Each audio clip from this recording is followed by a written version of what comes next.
Dr. Oba Tashaka Show. Free your mind, and the rest will follow. A show for all who are on the journey to discover the truths about their identity, history, culture, politics, spirituality, and family relationships. This is a show for the Black Freedom Movement and the Black Power generation and the hip-hop generation, including Black Lives Matter and associate activists, all of whom are seeking change. Dr. Oba Tashaka and his guests are dropping knowledge and insight from his successful organizing, research, writings, and innovative thoughts, the best of which have piped into God's mind to lift you up higher and higher.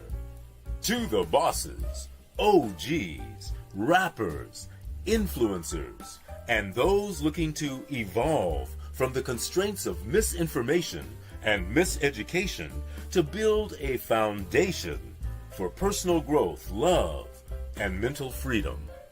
Check out the wisdom of the OR. Yeah, that's the original revolutionary, Oba T, who inspired 1 million black men with his rousing speech at the Million Man March, and who continues to fight, write, and speak the truth. Dr. Oba Tashaka is one of the deepest deep thinkers in the world today. A quote by Dr. Asa Hilliard. Dr. Oba Tashaka, then Bill Bradley, was the best leader organizer in the Congress of Racial Equality, CORE. An endorsement from Dr. George Wiley, Associate Director of National CORE and the best organizer blacks produced in the 1970s as the organizer of the National Welfare Rights Organization. The Dr. Oba Tashaka Show. Free your mind, and the rest will follow. Greetings. How's everybody doing? Sister Robin, Brother Ogawa, Steve McKenzie, Gloria Briscoe. Let's see if we got anybody else here. Greetings to you all and to others that will be coming on in a short while. I don't know if I should ask how you're doing. This is definitely interesting period, to say the very least. As I usually note, I encourage people who are new to the show to hit the red button to subscribe, and for people who find the show interesting, hit the like button. And Brother Ugawa's had other instructions before that he can put up again for other things that you need to do. I want to thank the people who have been making financial contributions, and Sister Peggy Miller, who has made a monthly commitment, and for 3 months she's been making her donation. I want to thank you for that, as well as others. Sister Robin, I know that Gloria Briscoe has donated, and others have, and I encourage others to do it as well, because this show doesn't run on air. If you recall the program where we dealt with America the Pimp, well, I'm not pimping, but in America, it does cost something to do most things. So make you a little donation, it'll help.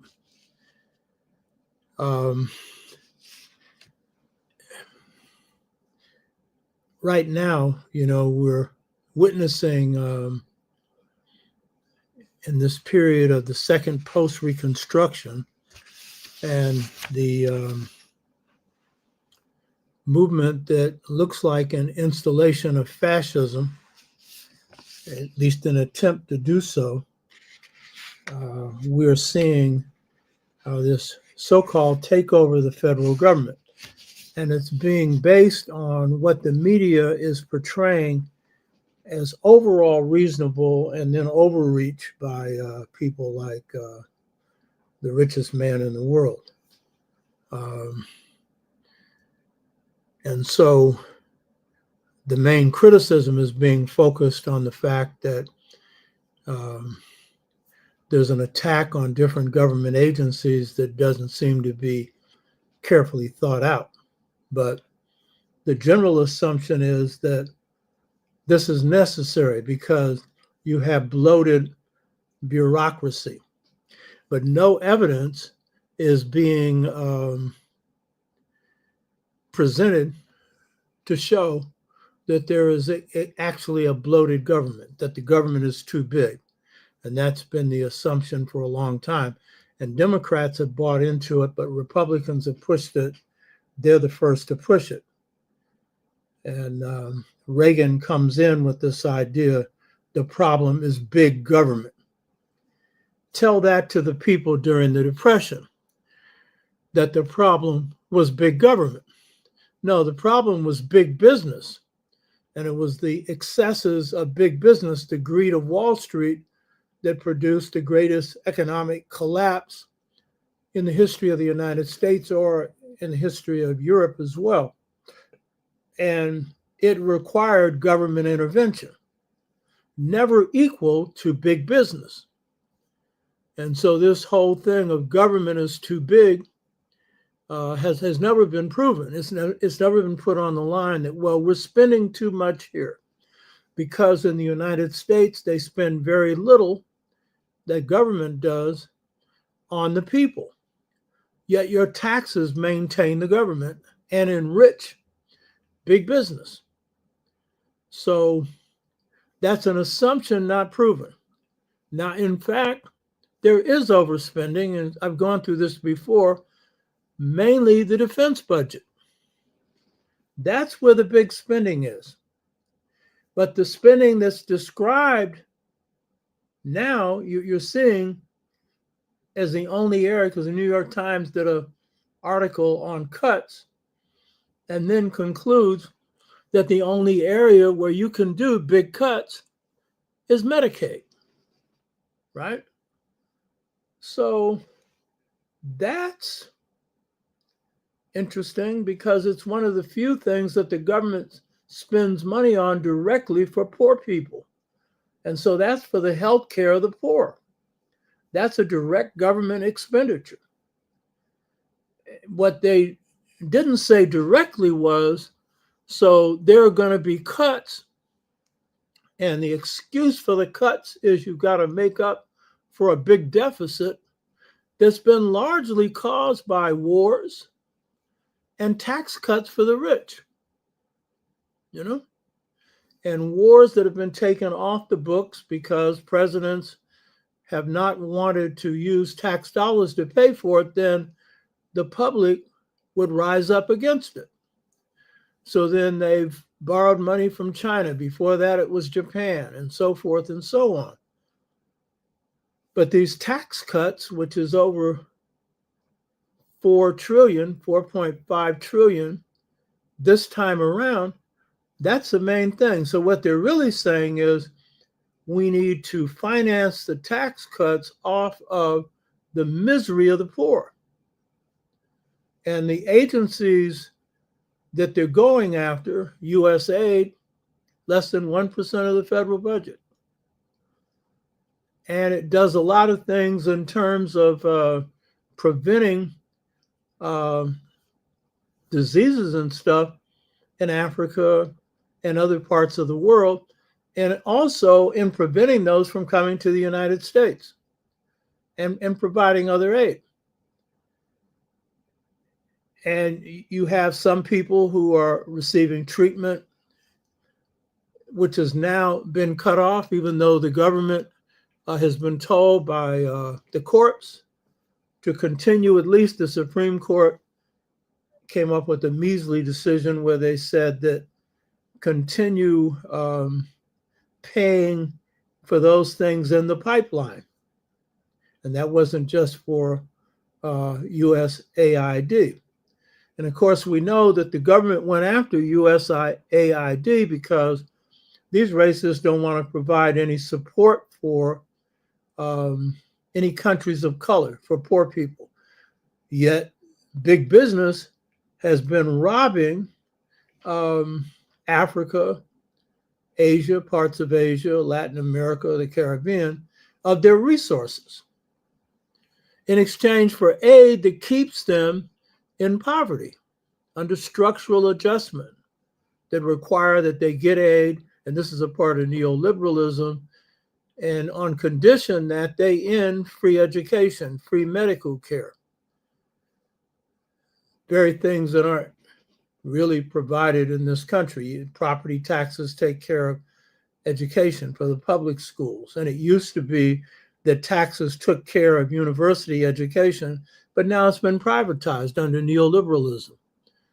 And so people have to spend the rest of their life paying for an education that doesn't provide enough in terms of the income. If you're fortunate enough to get a job based on your degree, you spend the rest of your life paying on the debt for that. As I've told you, I came along when the state of California, state of New York, and some other states paid for higher education. My education a year was $150, and that included law school. So this is a government that does virtually nothing for the people, no universal medical care that is provided in Europe across the board, using the New Deal as a measure, even though the New Deal never provided medical care for the poor or for everybody. So what we see is that a big scam is going on, that this is supposed to be cutting down on the cost of government, when in fact, no facts are being presented to support that. And so you're seeing that the VA department, they're talking about cutting 80,000 workers in a department that's understaffed, underfunded, in which veterans are waiting forever to get any kind of services. They want to reduce, in fact, cutting out 80,000 workers in the VA is designed to reduce the budget to 2019 levels of 400,000 employees. They're already understaffed. Now, 10 days ago, VA employees were told that 875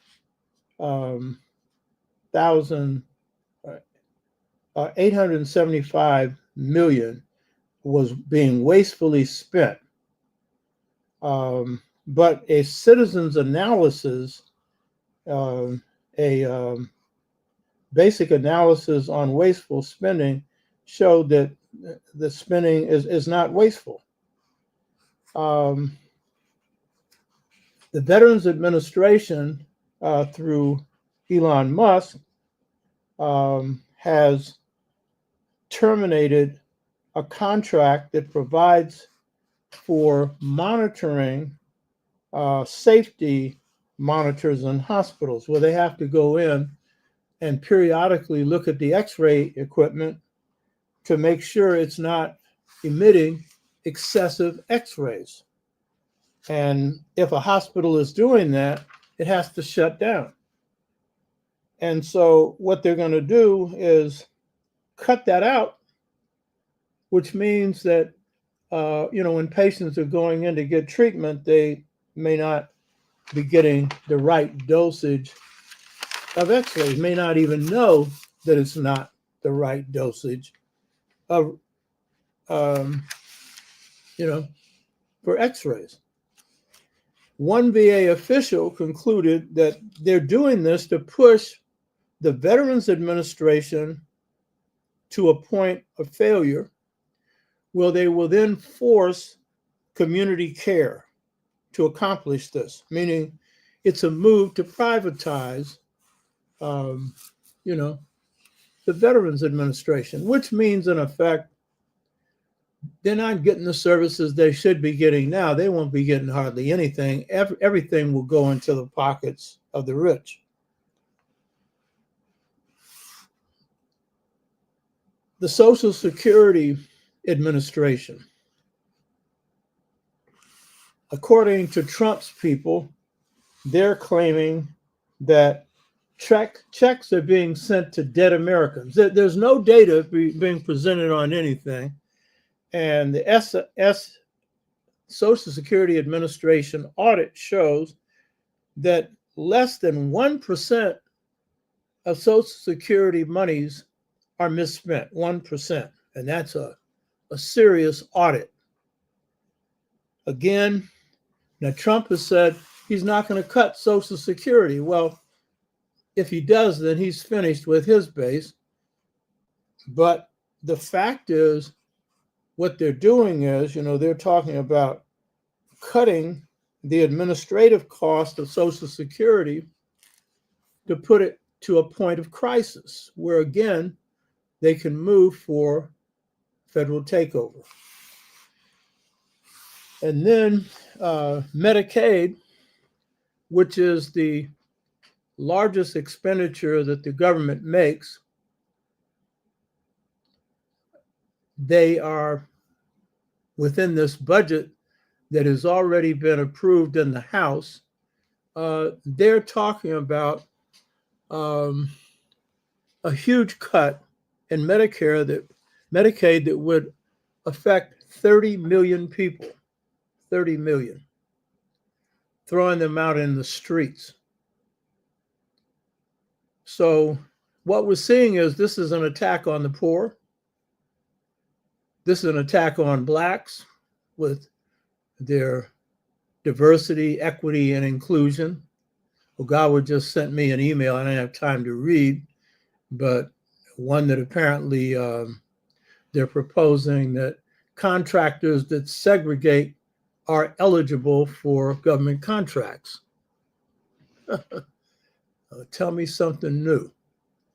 So what you're seeing is a takeover of the government that is really a private takeover designed to also be centralized under somebody who doesn't even know what he's doing. So they can do whatever they want. And Elon Musk is going through with what he calls his chainsaw to chop everything up.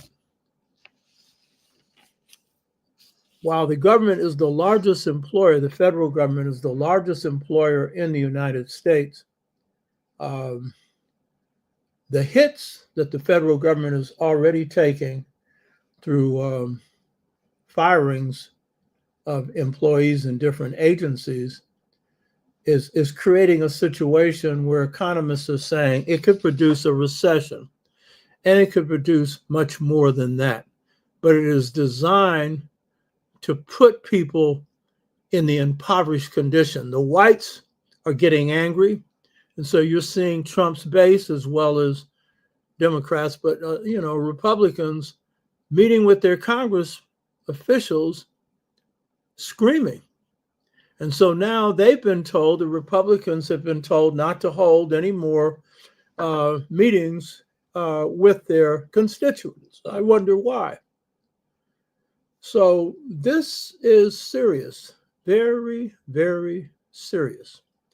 This is the second post-Reconstruction where they're moving against the gains that Blacks have made in this society, both political, economic, and social. But it is also a period where fascism is being installed. And the New York Times had a headline about, have we reached a constitutional crisis? Well, actually you have, because the executive branch is ignoring anything that the courts have to say, and initially wanted to push their cabinet positions through without advice and consent from the Senate. You know, they decided to go ahead and do it since they had the votes. And Trump has done executive orders when, if he had any sense, he would have gone and pushed it through congressional legislation, because congressional orders can be overturned. So this is a real crisis. This is a period where we not only see the rise of the right wing and fascism in the United States, but in Europe, and more to come. Now, for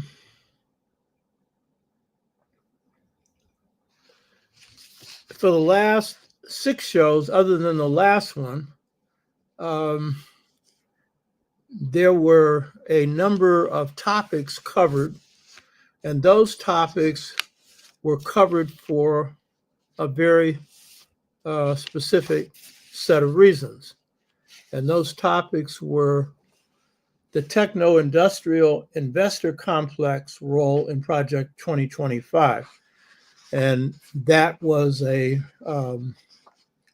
elaboration on what the last president, Biden, had referred to as the techno-industrial complex. And I added to it the investor complex as a warning that these are the people who are taking over. Well, they've taken over. I mean, right now, Biden is allowing, Trump is allowing Musk to do his will, and he slash and burns without any regard to the effects, and then reverses in some cases because they discover that some of the cuts are just, unsustainable. So that first one, the techno-industrial investor complex, was designed to really identify who's behind all of this. And we had some revealing pictures of the inauguration, and it was like vultures hanging over, with Musk and the head of Amazon and many others peering over the proceedings, indicating that they're really in charge.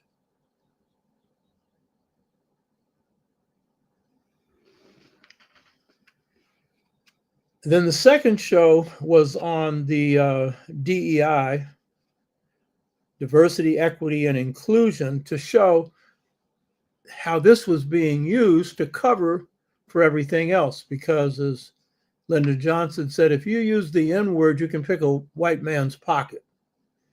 And if you can go in, as Trump was saying, on the campaign trail and say, DEI, diversity, equity, and inclusion, is taking the jobs away from us, meaning white men, then whites translated that to mean, oh, they're going to go after blacks.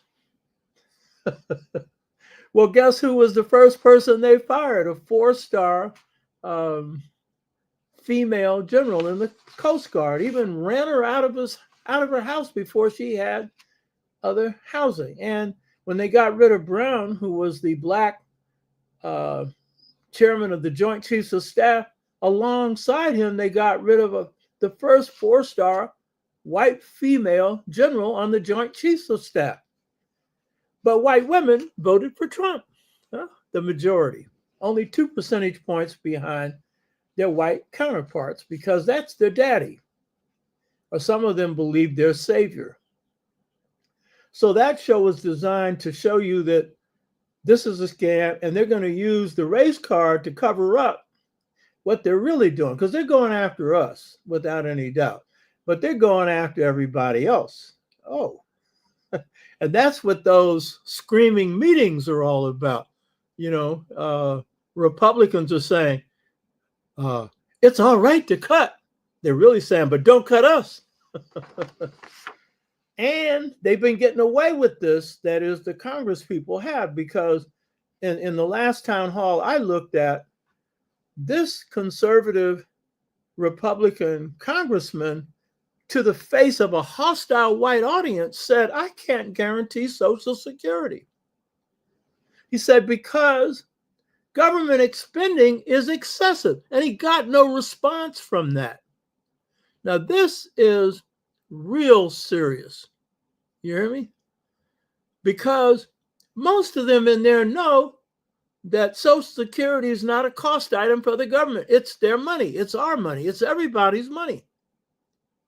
And so how are you going to justify going after Social Security when Social Security is not a cost to the government? It's a cost to you. And in fact, it's amazing that Social Security has only been funded by taxpayers. Why doesn't the government put in their part? After all, you're paying taxes. Huh? Why not? So what you're seeing is that this has been a cover-up. And so that was the purpose of that show overall. And then the third show, Trilateral Commission, Carter, Reagan, Clinton, Trump, and Project 2025, and including in that would be Obama. This one was designed to really show what most people didn't know, that Jimmy Carter was behind. He was the first president to go after labor, to go after the gains of the Black freedom movement. He was the first president. Most people think it was Reagan. No, it was Carter. And then he used people like Andrew Young as his, a person who was the ambassador to the United Nations to put the chocolate coating on it. Make it look like he was favorable to Blacks, when in fact he was going against the poor Black, white, brown, red, and yellow. He was the first to institute neoliberalism, or the privatization of the government. And then Reagan comes in full bore. So that was an important one. And then the fourth one, Blacks, neoliberalism, and Elon Musk, and the MAGA Trump takeover of the federal government. That was designed to really show how dumb is operating and what happens when stupid is in control. I mean, that was basically the most profound point of that one, is what happens when your chief executive doesn't ask the question of, if I do this, what will happen? What happens to you if you open your mouth and say something and ask, what's the effect of what comes out of my mouth? Or you ask, what's going to come out of my mouth? Huh? What happens when you do that? In Meta Nature and Kemet, they say one of the worst things you can do is to speak without thinking first. And then some people just don't think, period. So this one was really on that one, And then A Choice Between Two Cultures, Part 5, the cause behind the state of Black communities. This was to show, and most of you don't know this, most of you did not know this, the degree to which neoliberalism has undermined Black communities. Now, in my book, The Integration Trap, Generation Gap, Caused by a Choice Between Two Cultures, I analyze how these external forces have really messed up Black communities, done more damage than slavery to the Black family. And so this one was a show that was designed to focus on the way in which the move to take all the programs out of the federal government that could benefit Black, brown, working class, white, Native American, people of color communities, how that's affected community organizations and churches, and particularly the kind of leadership that's being developed in Black communities. You should go look at that. That was to show you that in the choice between two cultures, these forces that have placed the dollar before everything else is putting us in bad shape, and has put certain sectors in the Black community in the worst shape. particularly Black youth, particularly Black male and female youth, but especially Black male youth who have suffered the highest rates of incarceration, unemployment, low employment, and everything, and everything else. Now, sisters are also in bad shape.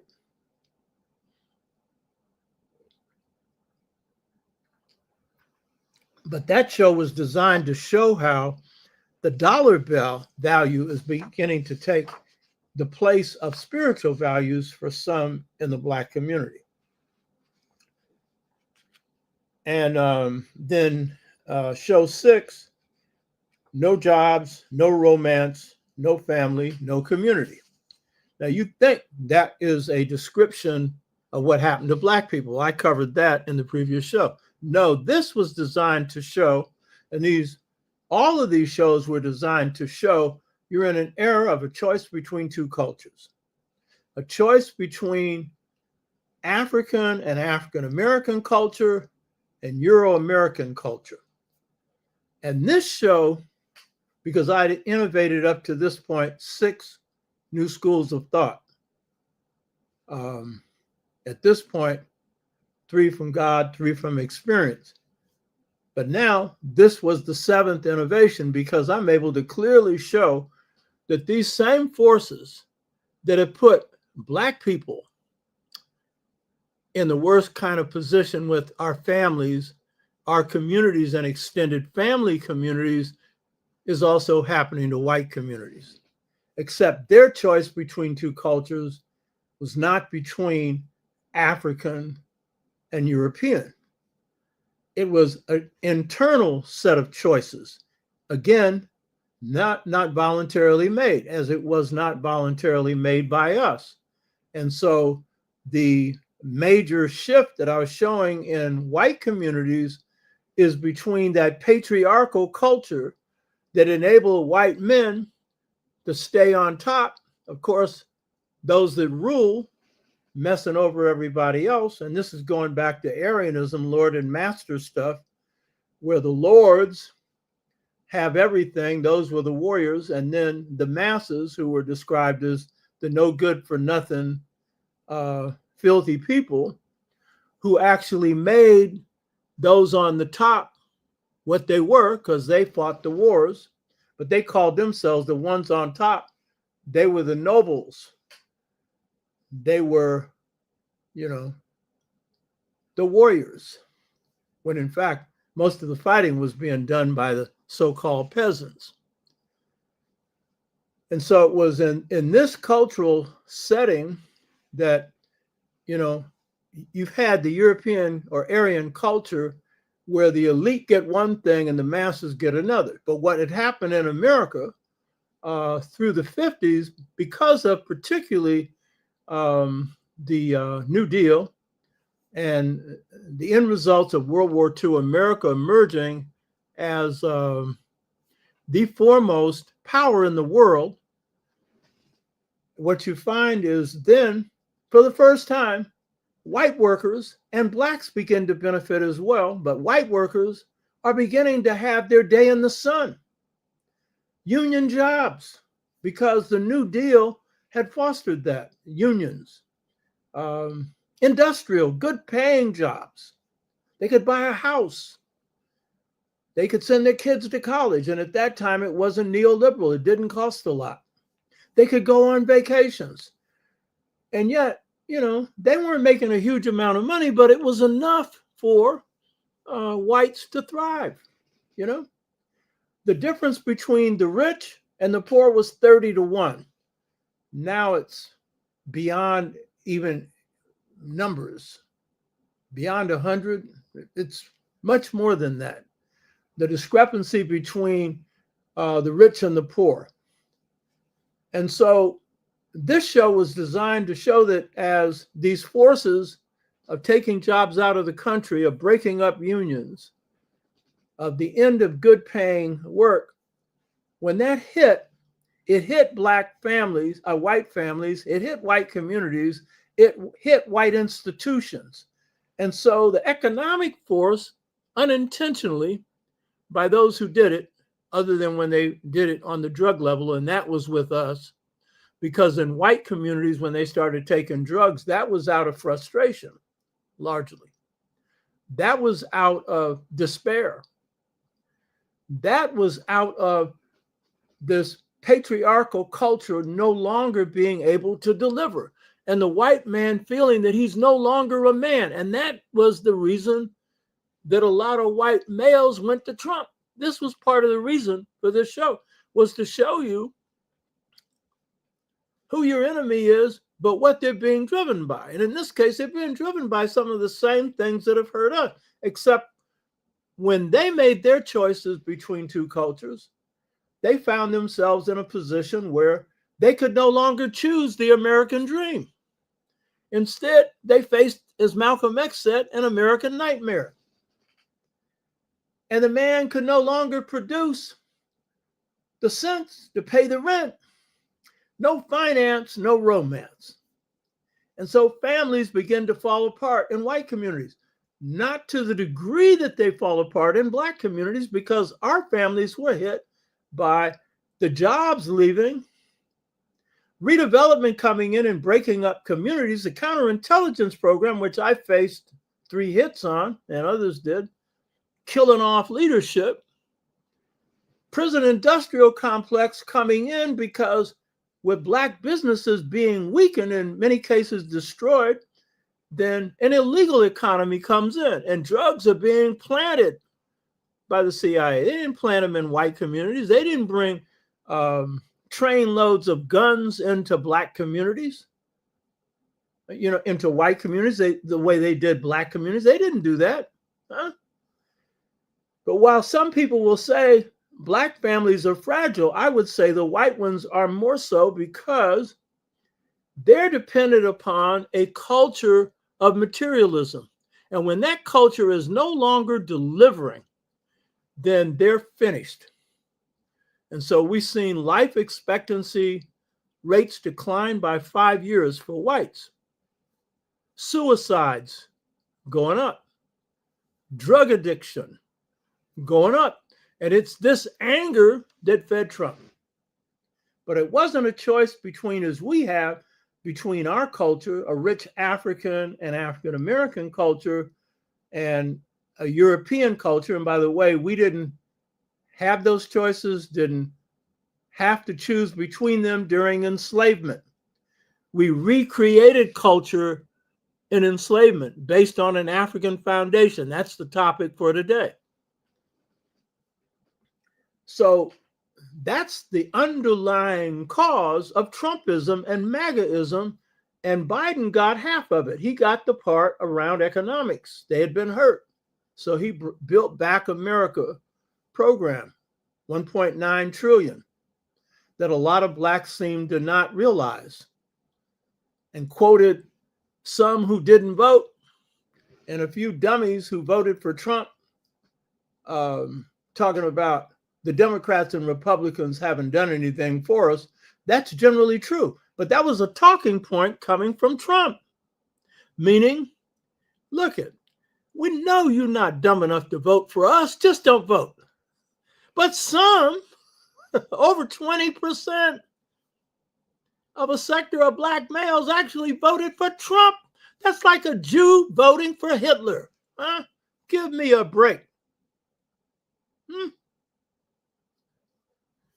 But I understand why, because that group has been marginalized more than any other among blacks. I understand why, and we have to address it as a people. Because these young black males and young black females have very little future when it comes to forming families. Because if you can't afford it, it ain't going to happen. No finance, no romance. It might be temporary. It's probably sex. But when it comes to love, it's going to be hard to sustain. And you could say, well, we did it during sharecropping. We did it during slavery. These are different times now. You could have you a little shack and have you a house under sharecropping. You can't even pay for a shack now in most places. You know what I'm talking about? You've got people who are homeless who are working. not just blacks, whites. So that show served that purpose. And then in previous shows, I've shown you that this choice between two cultures, between the European and the African American, it applies to the Caribbean. It also applies to Africa. This came from God. Choice between two cultures, those are not my words. God gave them to me. I went through this in a previous show. That's where the best innovations come from. If you pipe into God's mind, God gives you the problem and the solution. You hear me? Chad Jomo Kenyatta, Trump dismantled the Department of Education and banned critical race theory and African studies. How can Black youth as a whole get a sense of African identity, male, female principles here in America? Well, he hasn't shut down the Department of Education yet, but he has appointed a head of the Department of Education that made it clear that's what they were going to do when they got in. Now, technically, it requires a vote from Congress for that to happen, technically. But yeah, that's what's happening. It's going to have extremely negative effects on Blacks and everybody else in this society. And by the way, just on the education thing, what kind of brains do you have to have that says that in a country, any country in the world, you're going to eliminate a Department of Education? What kind of stupidity is that? Huh? China is producing buku engineers every year. America doesn't produce enough. So they have to draw on immigrants coming into this country that have those skills. The main competition for the United States is China, and China is eating America's clock every day, every year, every month, by systematically building an economy and systematically taking people out of poverty while more people in this country are going into poverty. The question isn't whether or not the U.S. should keep a Department of Education. The question is, why haven't they funded it? Why is property taxes used as the basis for funding public school education? About as stupid as you can get. And what does that mean? If you're rich, then of course you've got the money to fund public schools if you haven't already put your kids in private schools. And I've seen some of these public schools in rich communities. They look like universities, you know? But if you're poor, if you're Black, brown, or poor white, you ain't got the money. So look at your schools. And then a good part of your tax dollars are being diverted into using your private dollars for charter schools. Again, another scheme of neoliberalism to pull out the money from public school budgets and put it into private education that doesn't pay teachers as well and doesn't do any better than the public schools. So yeah, that's a good point you're making right there. Rhea Carter Evans, we have to live together instead of everyone having their own pool resources, no matter how small, and share the responsibilities of looking after each other. That's true. And that's one of the principles of African American culture. And that's also why, while we have faced heavier hits on the family that have produced a choice between two cultures, because we have an extended family tradition that whites don't have, we take in people into our family. Then in many cases, not even family members. And in other cases, family members. You've just seen where Hackman, a major movie star in Hollywood, died along with his wife. And apparently he had Alzheimer's. And apparently she died before him. She was a younger woman, but she had contracted some illness from rodents, and it killed her before him. So he's completely out of it in a home all by himself. How many Black people would let that happen?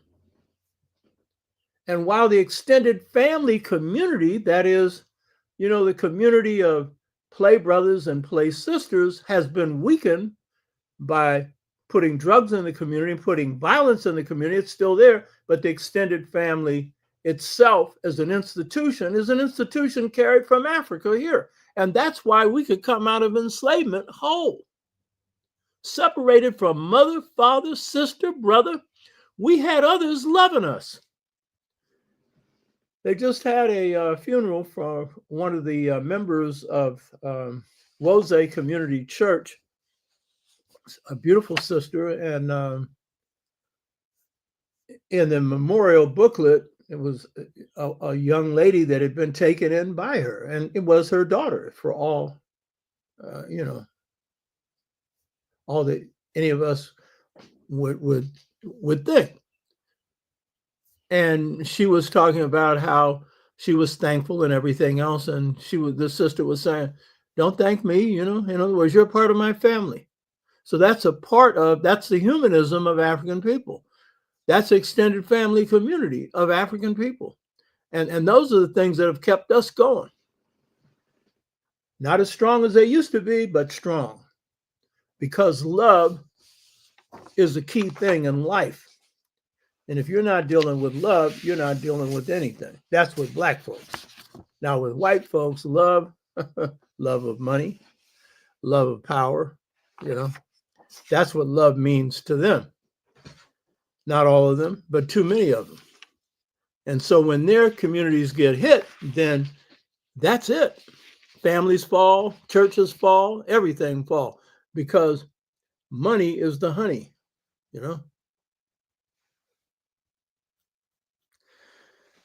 So that was the purpose of these past shows.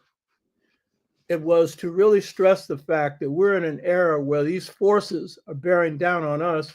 And now we're seeing it in its worst form in this government takeover.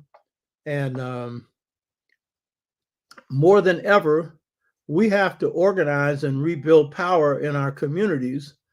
And in doing that, we have to draw from the best of our culture. And so that's the reason for this show right now.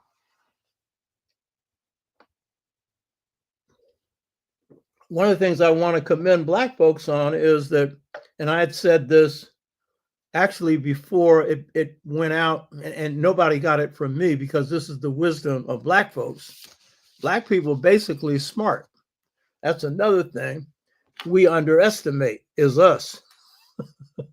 And I had said, when this first came down, the Trump takeover, and they started making their moves, I said the best move is a boycott, And then, because my wife was constantly, she's on the internet, the ignorant, and all the nets. So she's telling me, yeah, people aren't going to Target. They're not going to Walmart,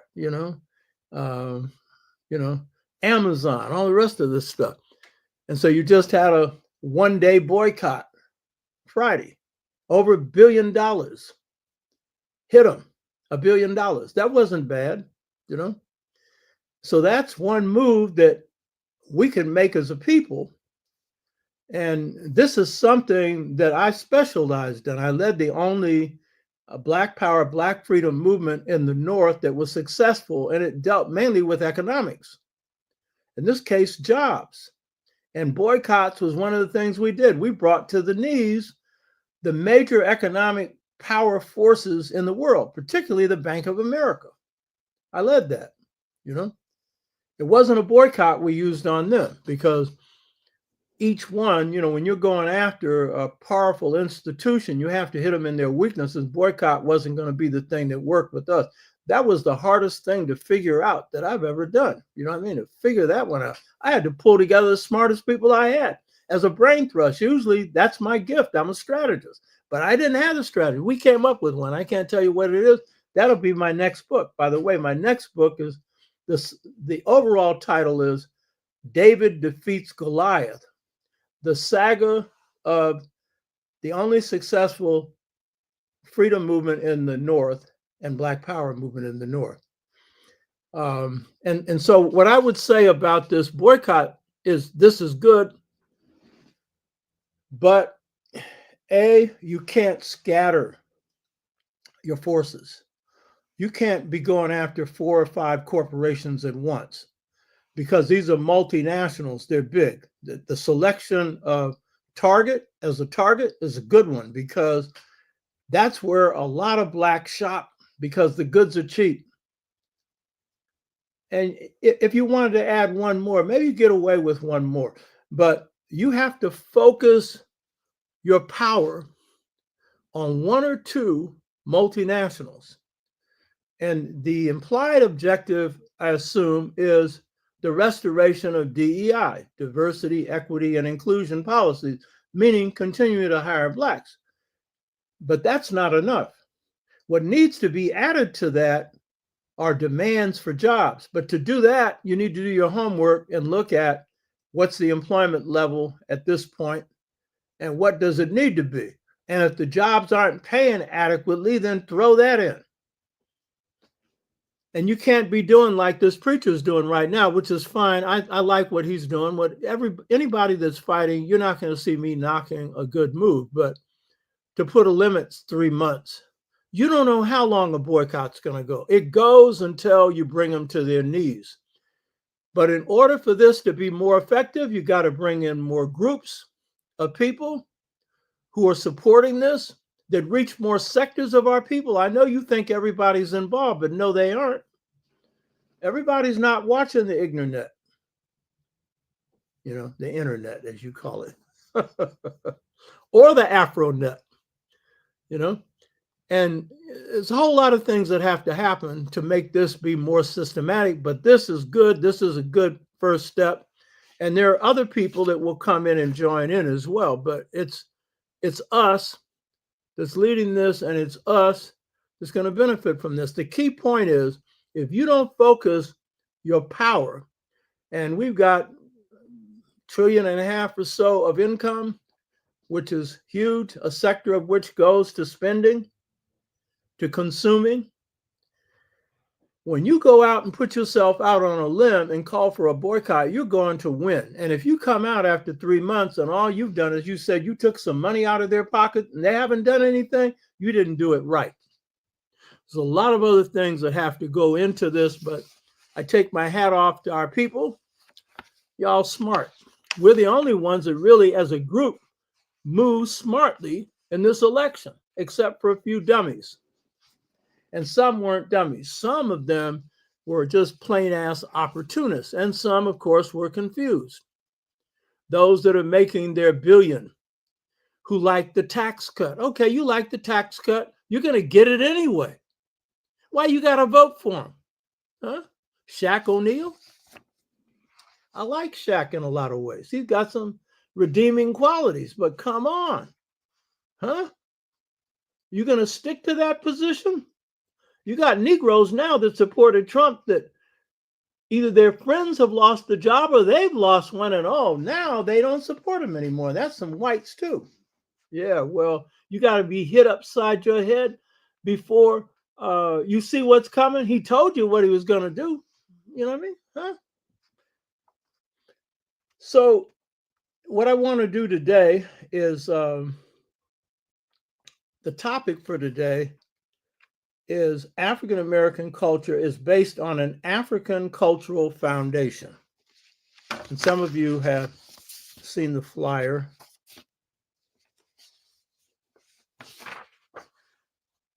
Right here, that's my wife there, Pamela Hurley Tashaka. And so you've seen this flyer. And I decided to put this as the topic for today because it's an extension of what we've been covering, but mainly for the purpose of providing a framework for organizing. For people who are going to do something, then it's a framework for organizing, both in rebuilding our families and communities and in the fights that we have to carry out against what's happening right now. So, that's the topic for today. African American culture is based on an African cultural foundation. This it should be obvious why this topic's important. Because as Amilcar Cabral, the brother with the sunglasses behind me, said, guy right back there, the liberation movement is an act of culture.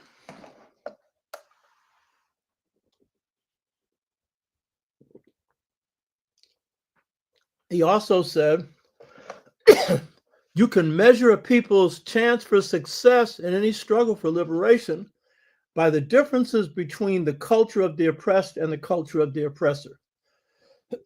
In an era in which Black communities, Caribbean, and African nations have been hit by external forces, putting us in a position of either drawing more deeply from our culture or falling into some of the traps of European and European American culture, then the success of organizing is going to depend upon our ability to draw from the best features of our culture. But if we're going to do that, we need to know the culture.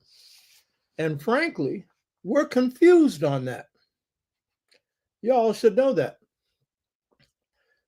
When I go and speak before any group of Black youth, I'll ask them, how many of you think we have a culture? How many of you think we don't? Most hands go up. Most Blacks, I don't know if most Blacks think that, but a large sector of Blacks think that. And that position is expressed through sayings like, we want our reparations, which you're entitled to, because they stole our culture. Oh, really? Huh? And so a lot of us are confused on this question. And so to even get to the topic of African American culture is based on an African cultural foundation, which basically means that African American culture is fundamentally African. That's what it is, with other influences, but primarily it's African. And it happens to be the popular culture of the United States and the popular culture of the world. So how can we not have a culture when it's our culture that is the culture that is praised throughout the world, both popular and classical? Classical's jazz, baby. It's a complex, higher end of the culture. So how is it that we can inspire the world with our culture and the world sees what we got, but some of us don't? And so before I can get into the topic today, I have to discuss why it is that a lot of us think that we don't have a culture. In my book, The Return to the African Mother Principle of Male and Female Equality, I do a critique of the great scholar E. Franklin Fraser, who was outstanding in many ways. His work on the Black family is still the best work on the Black family. In some ways, that's a shame because some of our scholars who specialize in the family should have improved on this work since then. But he was a great scholar. But he came from the integrationist school of thinking that took the position that when Blacks got off the boat and came to this country enslaved, we lost our culture. I mean, obviously we came in as Yoruba, Asante, very few Dogon, Bombara, who I'm going to focus on today, and many others, Igbo and others. We didn't call ourselves African. We identified ourselves by our ethnic group. So obviously, that first generation couldn't have lost their culture. But his assumption was that over time, that culture was lost and that we became assimilated into the culture of the United States. There's an outstanding scholar who I knew, St. Clair Drake, who co-authored a book called Black Metropolis. And it's an outstanding study of Chicago and Black community in Chicago. and he last taught at Stanford University. St. Clair Drake argued that Africans in the Caribbean maintained an African culture.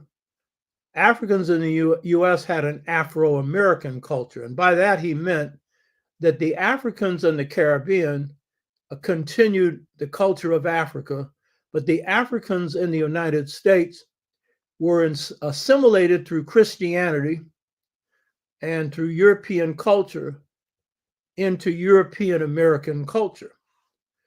Now, the first thing that he missed was that for the 249 years or so of enslavement, most Africans were not Christians. So if that's what assimilated us, how could it when we didn't embrace it? And as I pointed out in previous shows, the leaders on almost every plantation were diviners. They were African priests.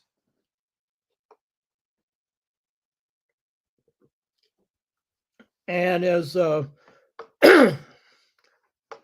pointed out, and Du Bois had intuited correctly, the founders of the Black church that come after slavery, many of them were the diviners who were the leaders on the plantation. They were African priests. And the Black church at its core to this day has a voodoo foundation. And if you read Doc Ben's work on the birth of major African religions, his best work, his best insights come from his observations on the Black church and how African it was and is. Why is it when we go into spirit possession, in the Black church, we do the same thing that Africans do on the continent? He went in through all of that because Doc Ben was essentially a spiritualist. Religion, but it was really spirituality was his thing, and that was his best work.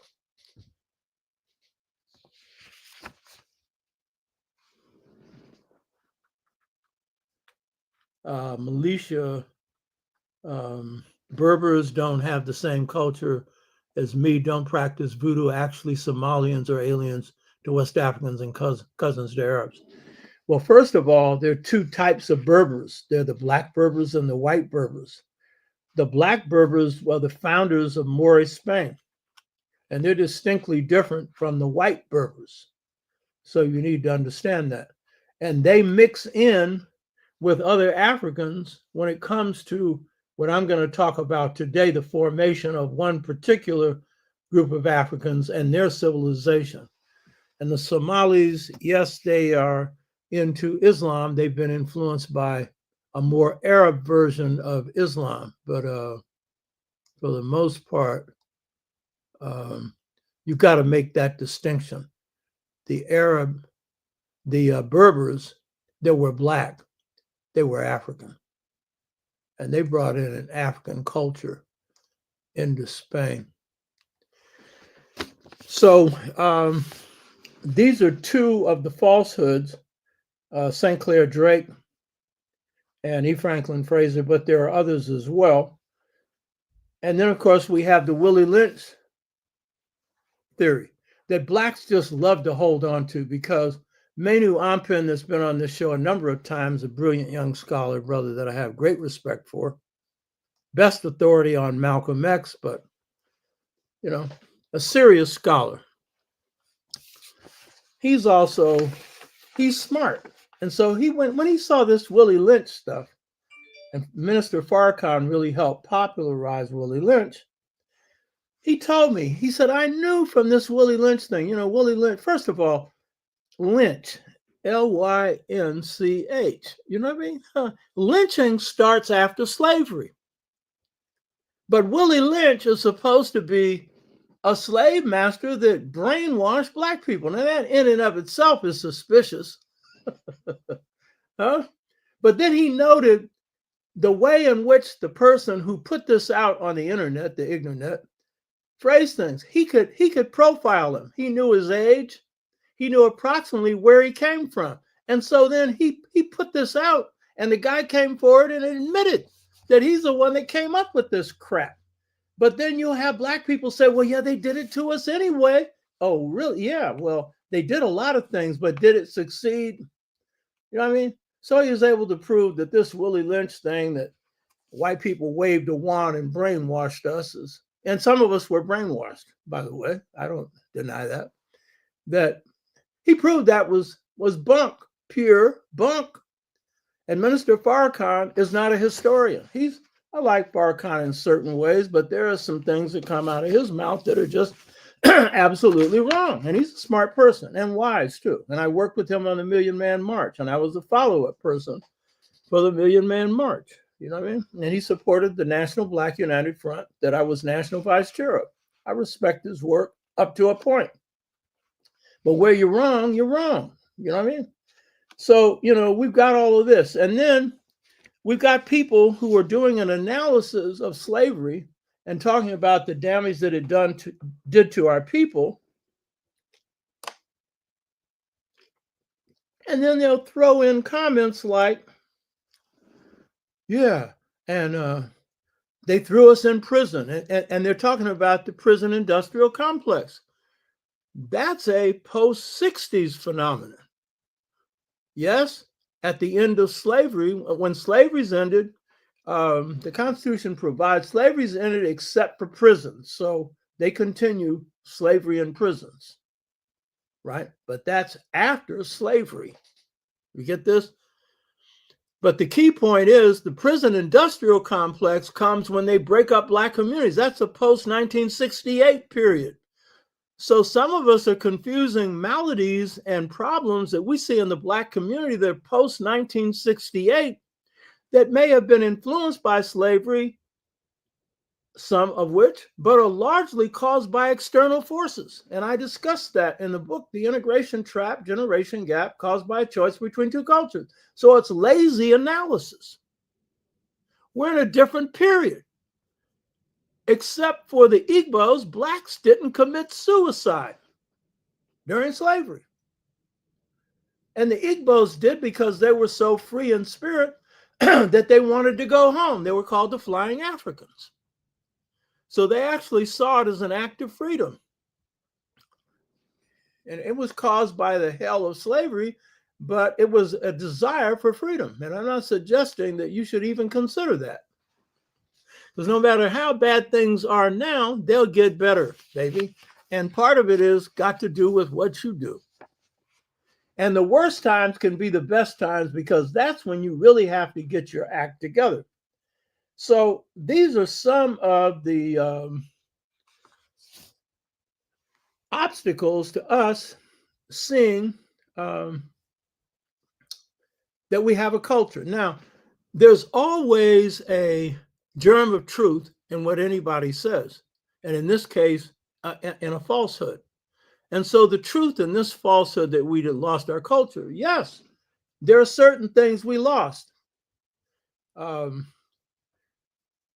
the Protestant countries where slavery was maintained, you couldn't maintain the whole spirit system that you call religions. There were no religions in Africa, but spirit systems, the Yoruba system, the Asante system, the Bombara system in its whole in Protestant countries couldn't be maintained because of the way in which they attacked the religion or spirituality, but it could be retained under Catholicism. And so you see in Haiti, you see in Cuba, you see in Brazil, Catholic countries, then you see the holism of African spirituality. And you see it in Louisiana where there's Catholicism. But that doesn't mean that they destroyed our spirit practices. And so I've gone through hush harbors and how they were the place where Africans would go to put their heads under a pot to draw down the spirit. I've talked about how the Sanctified Church, when it was formed in Los Angeles, that was bringing back the hush harbor. And when Thomas Dorsey sings Precious Lord and brings the spiritual blues back into the Black community, they're bringing back the hush harbor. Spirit possession. the Holy Ghost, which is nothing but the African spirit, inside of our practices, inside of us, inside of our so-called spirit systems.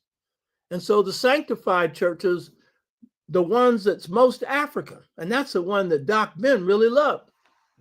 Check out Doc Ben. He was real heavy on that stuff. So it's true that in the United States, you couldn't use the drum because they had enough supervision going down that they could ban the use of the drum, but the body became the drum. The music became the drum. The spiritual blues is drum beat to every part of the music, the way it's sung, the way you tap your feet, and so forth. And then the ring shout, which is a counterclockwise dance done all over the South in the United States, was practiced all over Africa, coming from the Twa, counterclockwise shuffle dance that comes from the Twa, that they say, because God loves music, harmonizes the cosmos. Dr. Theophile Obenga, who comes from the Congo, not the big Congo, the little Congo, he says that they did the ring shout there. They do it all over Africa, But that was something that was continued. And so when the spirituals were sung, they were always sung to dance.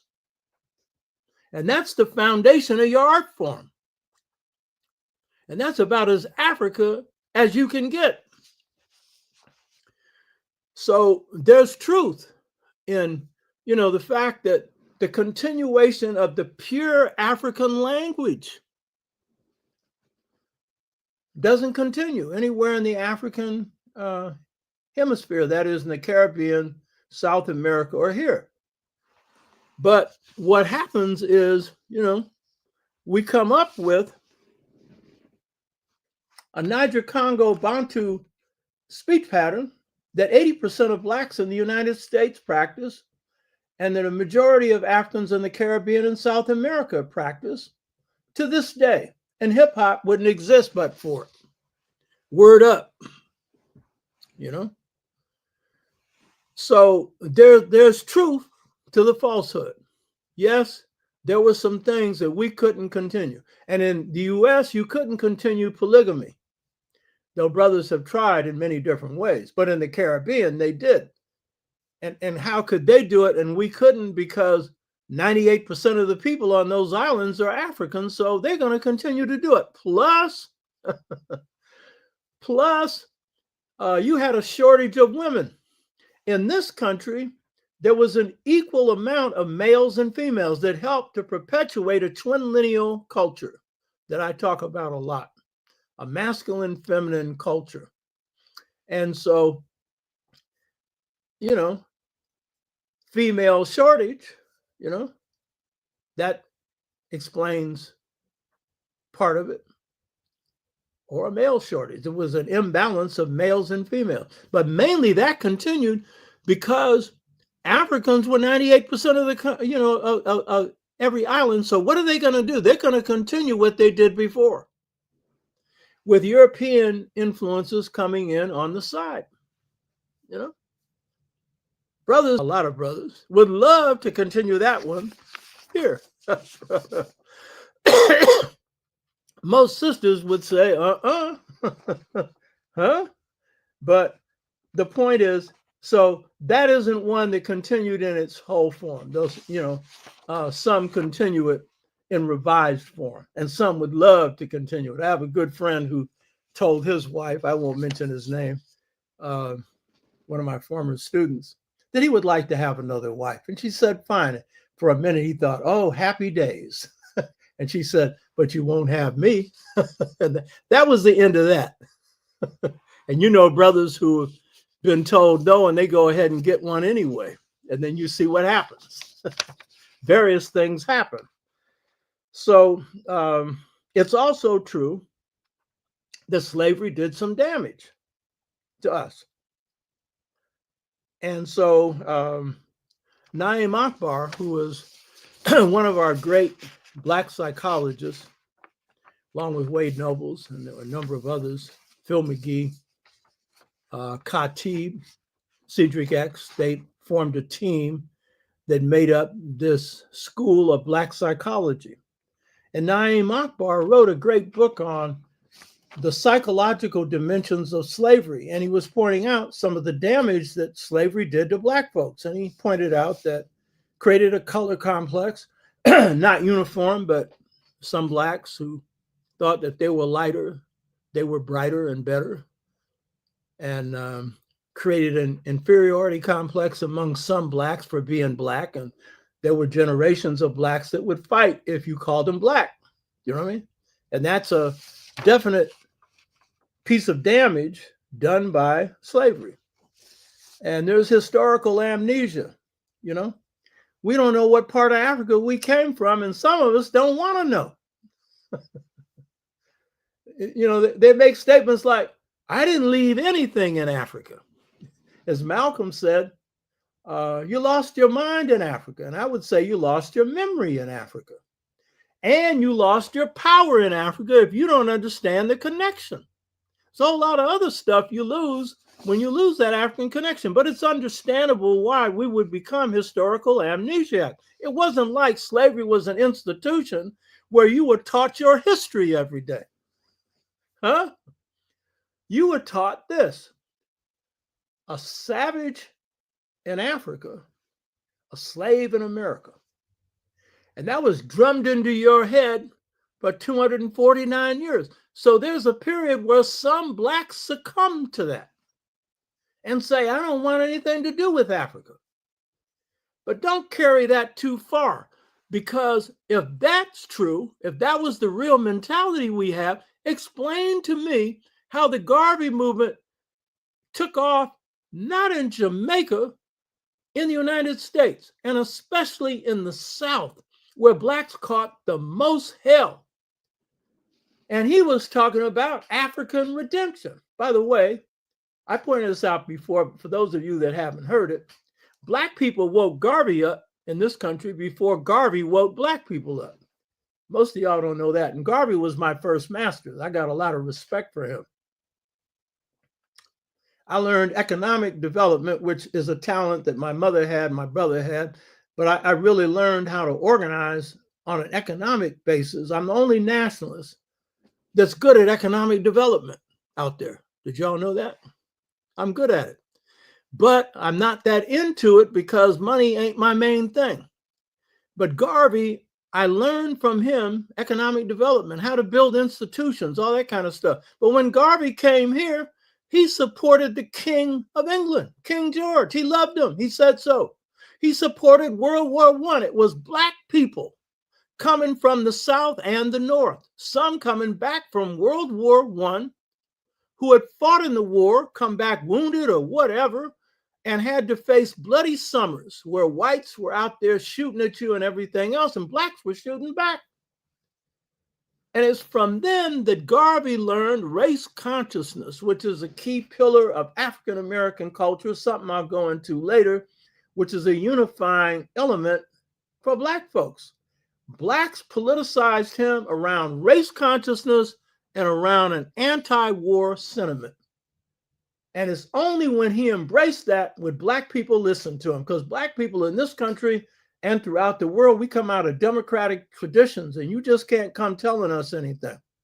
If you do not have the right direction, we ain't going in it, because we're going to have a say-so. And by the way, every one of his conventions, he had to stand for election and all that kind of stuff, because that's another feature of African-American, and in this case, African-Caribbean culture. So once we woke him up, he could wake us up. Huh? Deal with that one. Brainwashed, huh? And by the way, there's a slave narrative that said this, because Naim Akbar, I think, made some mistakes on this one. And it's those things that Black people rarely say that are the most important, whether positive or negative, that tell you more than anything else. And in one slave narrative, all the slave narratives, the only one where I heard this, but I already knew this was true. And in this slave narrative, the enslaved Africans said, only the Blacks can lead the Blacks. That's a fact. So if we're so brainwashed, you tell me why there isn't a single mass movement in this country led by whites that blacks have followed. And don't talk about the Democratic Party. That's election time. You got to choose between what aren't that many good choices. But when it comes to leadership of movements, mass movements, you show me one that white people led on a mass level. Because it takes blacks to lead blacks. Because we got enough sense to know that if you don't look like us, and particularly if you're coming from the white hand side, you're going to be leading us in the wrong direction. And we don't follow blindly anyway. There's got to be good reason to what you got to say, and we'll do it then. And then you got to be able to inspire us. And that inspiration is usually the truth. So Naim Akbar, at the end of his analysis on the psychological dimensions of slavery, he makes this comment: we need to study African-American culture more. Well, my comment was to myself was he needed to do that before he wrote that book.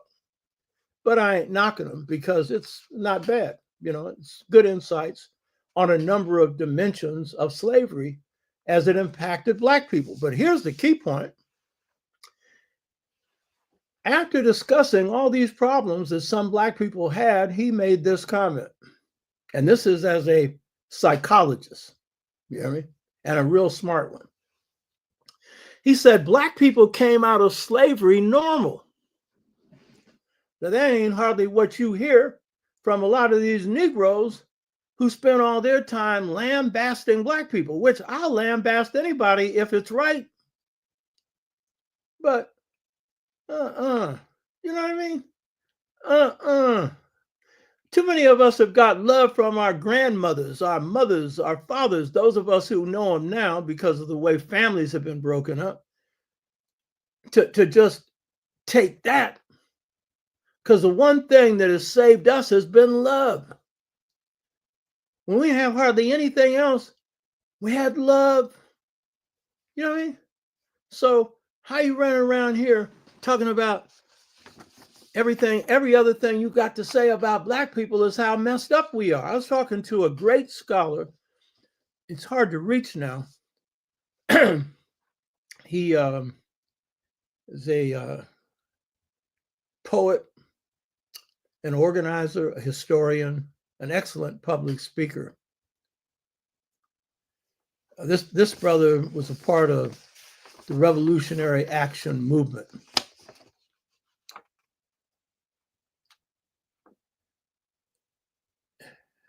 And his name, Naim Akbar. No, not Naim Akbar. There's another brother. His name will come to me in a minute. And this brother made the observation that some of our people, nationalists, conscious, are engaging in self-hatred and not knowing it in the way they put down Black people, when in fact, it's Black people that have usually made all the changes, made the right moves that have kept us alive and kept us going, and at the same time have contradictions. You know what I mean? So Zora Neale Hurston, and I've made this point before, she made this point about Black folks. She said, the closer you get to slavery, the more African Black people were. The closer you get to slavery, the more African Black people were. So this would also suggest something.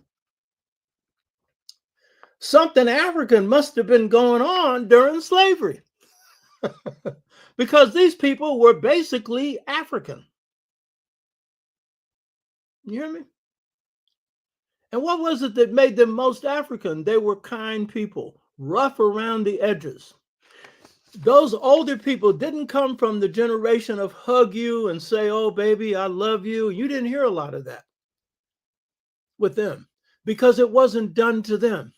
But what was done for them was that if they were hungry, somebody gave them food. If they had been separated in enslavement from mother, father, sister, brother, then it was the community that took them in And as one slave narrative said, I didn't know mother, father, sister, brother, but I was loved and I'm all right. Huh? When you see those blacks even now who got the problem of not being able to do right by people, generally look at their formative period. They didn't get love between the age of coming out of the womb to 8 or 9 or 10 years of age. Mike Tyson, that was his problem. And I'm not putting him down. He's done the best with what he could do, with what he had. And it was his trainer and his wife that took him in and gave him some love. But he already had some problems. James Brown, the same thing. If you looked at him, he didn't have a mother or a father putting love inside of him, And so he was a great person when it came to creativity, but he had all kinds of issues when it came to expressing love. And so we have those holes in our community, but by and large, I don't care how financially poor we've been able to give love. And love is the most important ingredient for being a human being. And if you don't have it, you can work with it. I know brothers and sisters who didn't get much of it and have done all right in spite of it. They've resolved that if they were treated that way, they're not going to treat their children that way. And they've taken the time to invest in their daughters and sons, if they're men or women, So I'm not saying that if you didn't get it, you can't grow it, because in the end, the most important love is self-love. If you got that love, and if you work on it, you can get that self-love. And what is God in essence? God is many things, and above all else, unconditional love. And that's what real love is for each of us, is unconditional love. So we have issues coming out of slavery, but there was something that went on in slavery that kept us normal when we got out. And in fact, more than normal. Because we didn't have anything material, but what we had was each other. And what we had were those beliefs inside of us that sustained us, which is the culture that we shaped in the enslavement process. If we had lost our culture in slavery, we would have come out serial killers. We didn't have any until the 70s. There may have been a few hiding somewhere before that. Before these external forces hit us, we didn't have that. You hear me? And we should have come out so enraged that everything would burn around us, and we'd have a righteous reason to. But we came out, as Naim Akbar said, normal. We came out, people didn't have nothing, and if we had just a little, we give it to them. That's us. Some of us still that way. But it's these old people that were that way the most, because they were most African. You hear me? Most deaf, most African. So African American culture, the topic for today, is based on African cultural foundation. What I'm going to do is just use one example in this to show you how this worked in the formative period, because this is the period in which the culture is forming. But that's the foundation for African American culture as it develops later on. One of the theories that is used to support the idea that slavery didn't continue in America is that the plantations on which we were enslaved were small plantations. And as a result, whites could exercise great supervision over us. And while it's true, we didn't have the numerical majority that blacks in the Caribbean had. There were 3 states in the United States, South Carolina, Mississippi, and Louisiana, in which blacks were a majority. The majority of plantations in the United States were large plantations, over 20 to 25. and many in the hundreds.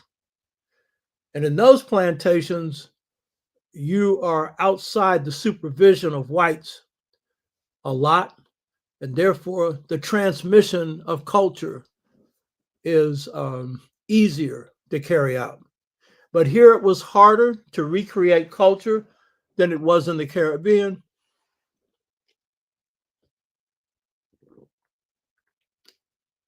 Because the majority of the people in this country were white. But in the South, we had large percentages. Where we weren't majorities, we were large minorities. So the first thing is large plantations allow for the transmission of culture.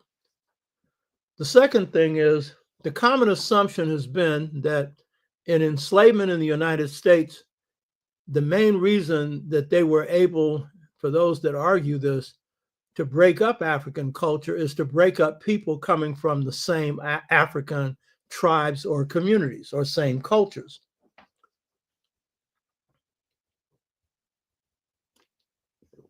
And while some of that occurred, by and large, that is disproven by the data. And what the data shows is that in the United States, there were ethnic enclaves.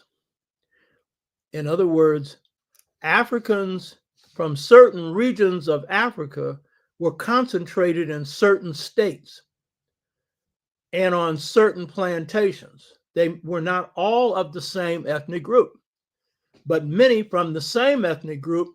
And when they were not from the same one, they were from the same regional group. I'm going to talk about the Senegambians.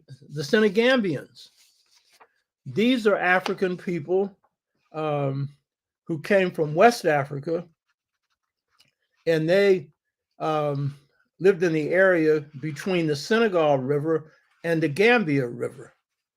And these included, in the modern day, people from Senegal, Gambia, Guinea-Bissau, Mauritania, Mali, and Guinea. But in the 18th and 19th century, these people were made up of Wolof, which are the people from Senegal, Syria, the Kabu, the Jolof, Mali, Songhay people, Bombara people coming from the Segu Empire, which I'm going to focus on in a minute. So even when you didn't have people coming from the same ethnic group, they came from the same regional group and they shared common cultural characteristics. But here's the big deal, because this is my area, African culture. There was a great cultural unity throughout Africa. The unities outweighed the differences. While the languages varied, what was interesting about Africans is they were often multilingual. Theophilo Benga speaks 10 languages. His mother spoke a number, not university trained. That is the nature of being African. And so when you put Africans in a setting, even when they weren't from the same ethnic group, if they were from the same regional area, they would share common cultural unities. But in many cases, they could come from vastly different regions of Africa and share a culture that was very similar. On the surface, it looks different. Different language, different name for God. But if you go up underneath that, it's pretty much the same thing. All African cultures, and I will say all, were spirit-based. There wasn't a single person who didn't believe in God. There wasn't a single person coming into slavery. Not one. That's how pervasive spirit was and the belief in God was. Uniformly, all African cultures respected elders. Uniformly. Most of the cultures that enslaved Africans came from were oral. And it makes some of us feel inferior. Well, you shouldn't, you know what I mean? Because in those cultures, what you had was the mind was a library. Many Africans who entered Islam could quote you the whole Quran. They committed it to memory. But more important, we gave birth to writing in Kemet and in other civilizations. But the writing always followed speech. Why? Because the power is in the spoken word. It's in the vibratory force of the word, because God is a vibratory force. And the strength of the vibratory force lies in truth. And so it's the oral cultures that transmitted from generation to generation, from word of mouth, from word to ear, the culture of a people. And so you had a highly cultured people who entered the Americas, the United States, the Caribbean, South America. And they had this common cultural unity, highly moral.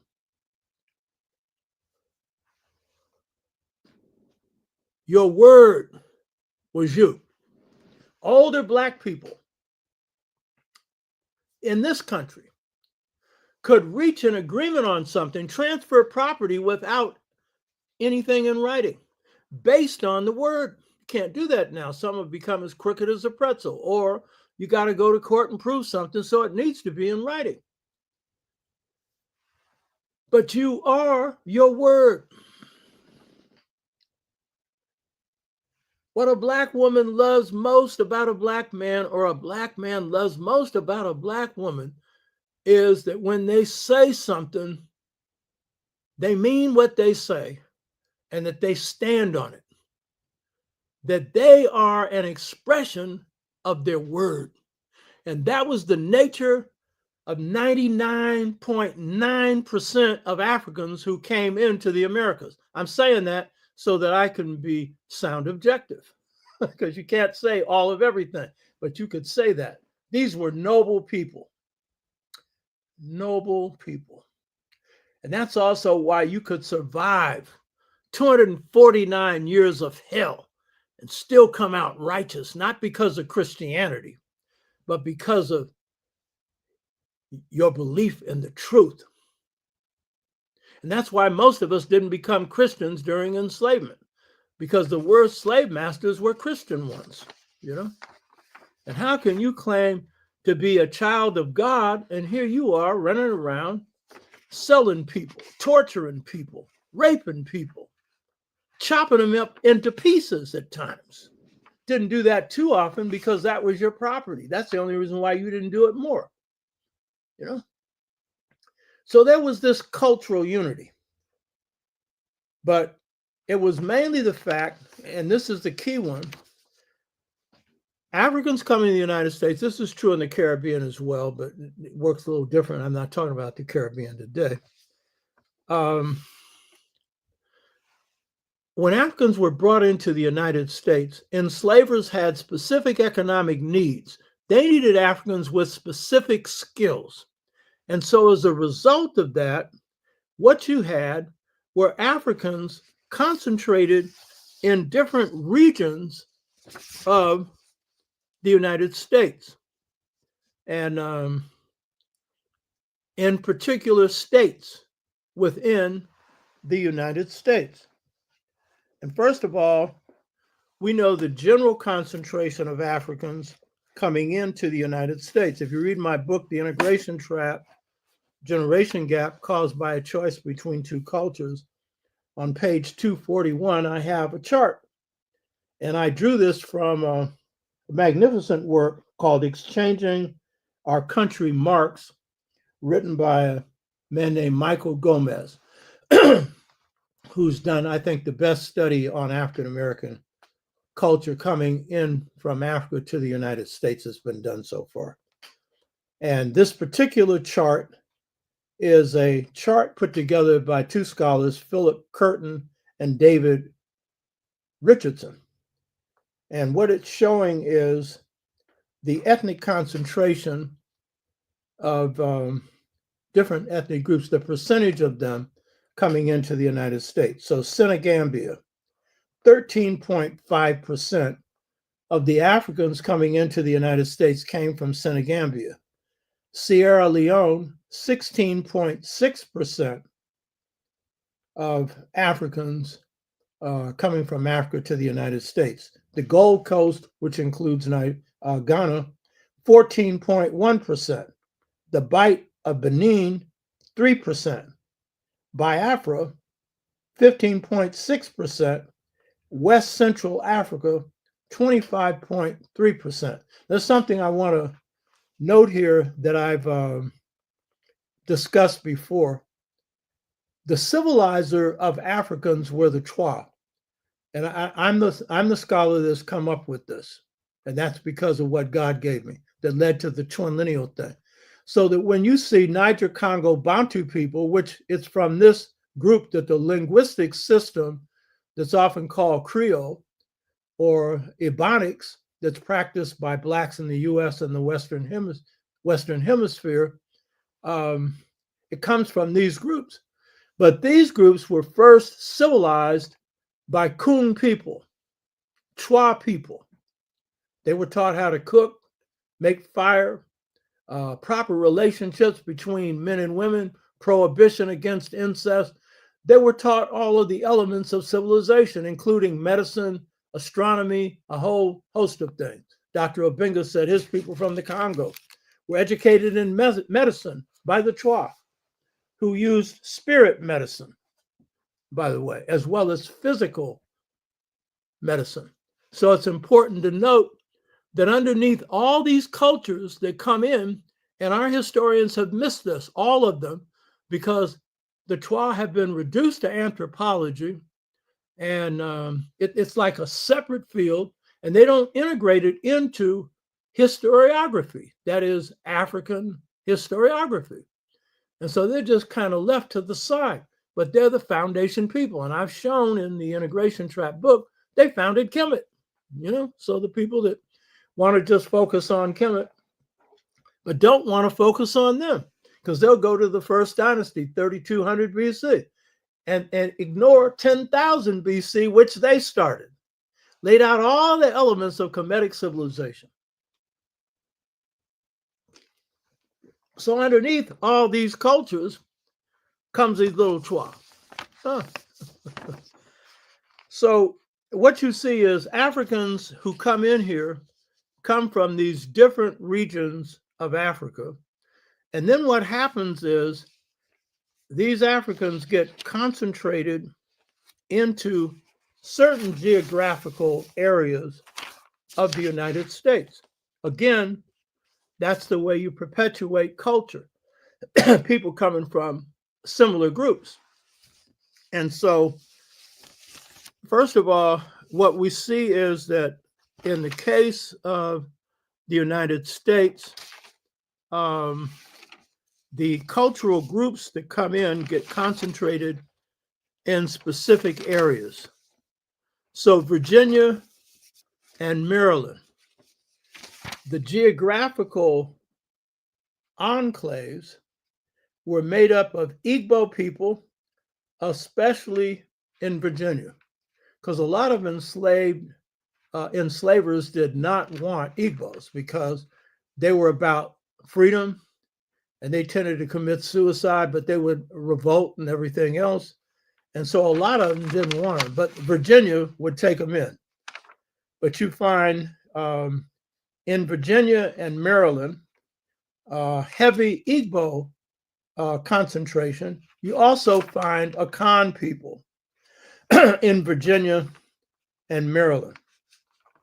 In the Senegambian, among the Senegambian people, you had a large number of them concentrated in South Carolina,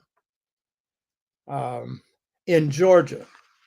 And South Carolina had the largest percentage of Africans in the United States and had the best organized slave rebellion in the history of the United States, the Denmark-Vesey Rebellion.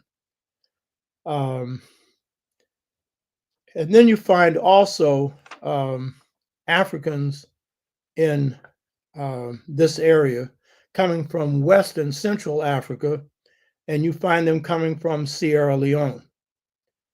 And you also find Akan people. In Louisiana, you have the Senegambian presence again. And so you have Fan, Iwe, Yoruba, and Bombara people. And these people are foundational in these areas. And during the Spanish period, the Fan, Iwe, Yoruba rivalry became very important. And then you have Senegalese people as well, and then others as well. So what you have is, in the United States, there are concentrations of ethnic groups. Now, over time, people are sold, they're sent different places. But the key thing that these enslavers wanted were people with specific economic skills. So I'm going to focus mainly on one ethnic group and look at their contribution, and these are the Bombara. And this ethnic group, their economic skill was around rice cultivation. And rice cultivation is found in these states, including Louisiana, which requires a lot of work, and there's a culture that goes along with rice cultivation. And people in rice cultivation cultures, they have a lot of time to themselves because there's a huge amount of work involved in growing rice. Now, that rice culture comes out of Africa. It comes from Madagascar. My people on both my mother's side and my father's side come from Madagascar. That's unusual. And they come in the 18th century, the 1700s. And that's a little island off of East Africa. And then that rice crop is then transferred to the African continent and then comes in through the South. In this case, I'm going to focus on Louisiana, but South Carolina and other areas as well. And so that's another reason that you'll find Africans from the same ethnic group concentrated, because you can't have Africans who tended cattle tending to rice. You got to come out of a rice culture. And that it takes a lot of skill and a lot of work, as do all the other skills that we had. So the Bombara, I want to use them as the example that gives you an idea of how the foundation of African culture is shaped. And then from there, we have the evolution of it into what becomes African American culture. And so in the case of Louisiana, it's important to note that the Senegambians not only contributed to the economies of South Carolina, but also Virginia and Maryland as well. But mainly we're talking about Louisiana. And so what we see with the Bombara not only come in with their own culture, but there's a relationship between the Bombara and the people who come out of the Mali Empire. And they live alongside each other. And so in the case of the Bombara, there's a close connection and similarity in culture between the Bombara and the Dogon. Now, very few Dogon were enslaved here. But Benjamin Banneker, as I pointed out in a previous show, in all likelihood, he was Dogon. His father was called Banneker. Banneker, a Dogon name. Benjamin Banneker knew about the star Sirius B at least 150 to 200 years before white people knew about it. He had the best almanac in the United States, better than Jefferson's. You understand? He was an astronomer, as well as helped lay out the capital of Washington, D.C. But there was a close relationship between Bombara and Mali people, because Dogon come from Mali people. They broke away from the Islamic system to maintain their pure African system. But what you find, and most scholars won't get this because they're not going to the old masters who can give you this information. They're going to anthropology. So they will miss the fact that the educational system of the Bombara and the Dogon was virtually the same, though over time, many Bombara become Muslim, but on African terms, which means that the system of Islam was transmitted the same way that the Dogon system was transmitted to the Dogon people, through a table of signs, through a dunaso, word of the universe, same system, and a very similar apprenticeship system. The Dogon have their 4 degrees, Jiriso, Beniso, Bolaso, and Sodaya. Those are levels of mastery. That's the book I'm finishing now. Well, the Bombara also had their apprenticeship system that was very similar. And they had a category of master that they called makers of knowledge, which is a real good explanation of what in the African American system is called innovation. Makers of knowledge, you know. So even when you're dealing with one system that in form is Islamic, in substance is African, and the other is pure African, they're basically very similar.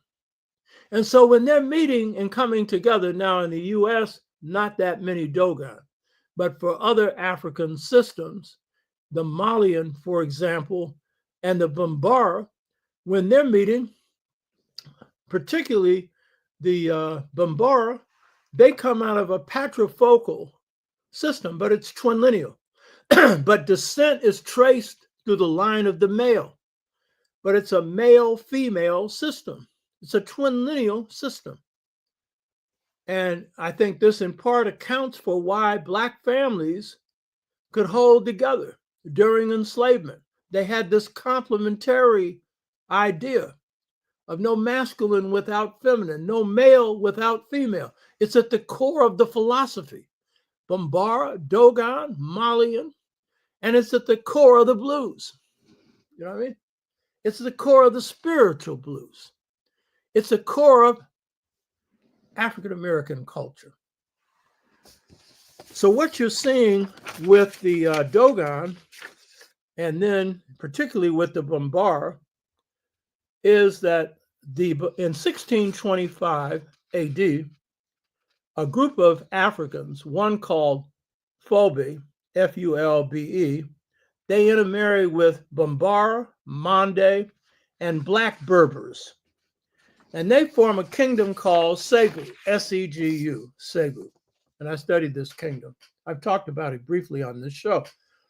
The Bombara became warrior cultivators through this kingdom. They would cultivate rice and other agricultural crops, but the men, when they would go to the field, they would go with their weapons. But in the Segu kingdom, it was a warrior kingdom. And they would do raids and stuff along the Niger River of neighboring ethnic groups. But they had a noble warrior tradition, the highest known in the world. It was a tradition where a warrior could not fight another if that one displayed any signs of fear. It's a tradition of fearlessness. There are hardly any warrior codes on the planet that are based on fearlessness. The samurai, you know. The white boy, no way, you know. But the African, fearlessness. If you entered the battlefield and your opponent is flinching and sweating and shaking, leave the battlefield. It's dishonorable to fight a person who has fear. I've made this point before. Fear is the greatest roadblock to spiritual growth and development. I've seen some comments on fear here, because what Trump and them are trying to do is do this fear thing.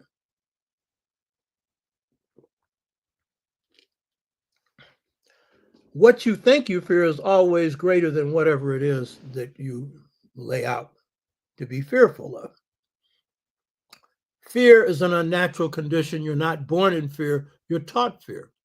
And some of us have an investment in it. Some of us will say, I wouldn't be the person I am if I didn't have some fear. Well, trust yourself. Chances are you haven't killed anybody because you know it's wrong and you're not the type that would do it. Chances are. You don't have to have the fear that you're going to go to jail and be electrocuted. You know it's wrong. I said of myself, I used to have one fear, the fear of the consequence of my own wrongdoing. That's a Kemetic, Judeo-Christian, Islamic fear. It comes from Kemet, not that they said fear it, but they would teach you that if, you violated, those confessions of innocence, enough of them, you could go to the wrong side. And that's a pit that nobody wants to go to, And while the Kemites weren't just instilling fear, the point is that could lead to fear. So at one point, I had this thing of fearing the consequence of my own wrongdoing, which means that I could do something that would lead me to hell. And then I checked myself out. I said, well, what's the point of doing this? A, I haven't done anything to put me in that position. But if I ever did, then I'm going to have to face it. What's the point of being afraid of it? You know what I mean? And by and large, I've been fearless. And that's part of why I have good health, because fear creates all kinds of problems. People with mental disorders, for example, often illusionary fears that they have of things that haven't happened, enemies that are out to get them, that don't exist. And if you go check their blood pressure, when they're going through those episodes, it's going through the ceiling. Fear is not good for your health. Fear will disturb your inner well-being. You can't have peace if you're living in a state of fear, And it's false. It's an illusion. Fear of God. I've seen the light. I've seen the light, which is God. And God is so gentle, so kind, so loving, This myth of God, the all-powerful, and God is all-powerful, but God gives us free will to do what we want to do. You're going to fear that? And then when we do wrong, we blame God. Why did God let this happen? No, people did it. Why did God let us be enslaved? What did God have to do with slavery? Just because it was called the good ship Jesus? Jesus wasn't God anyway. Wasn't the Son of God, contrary to popular opinion, if by that you mean co-equal or close to it. So this notion of fear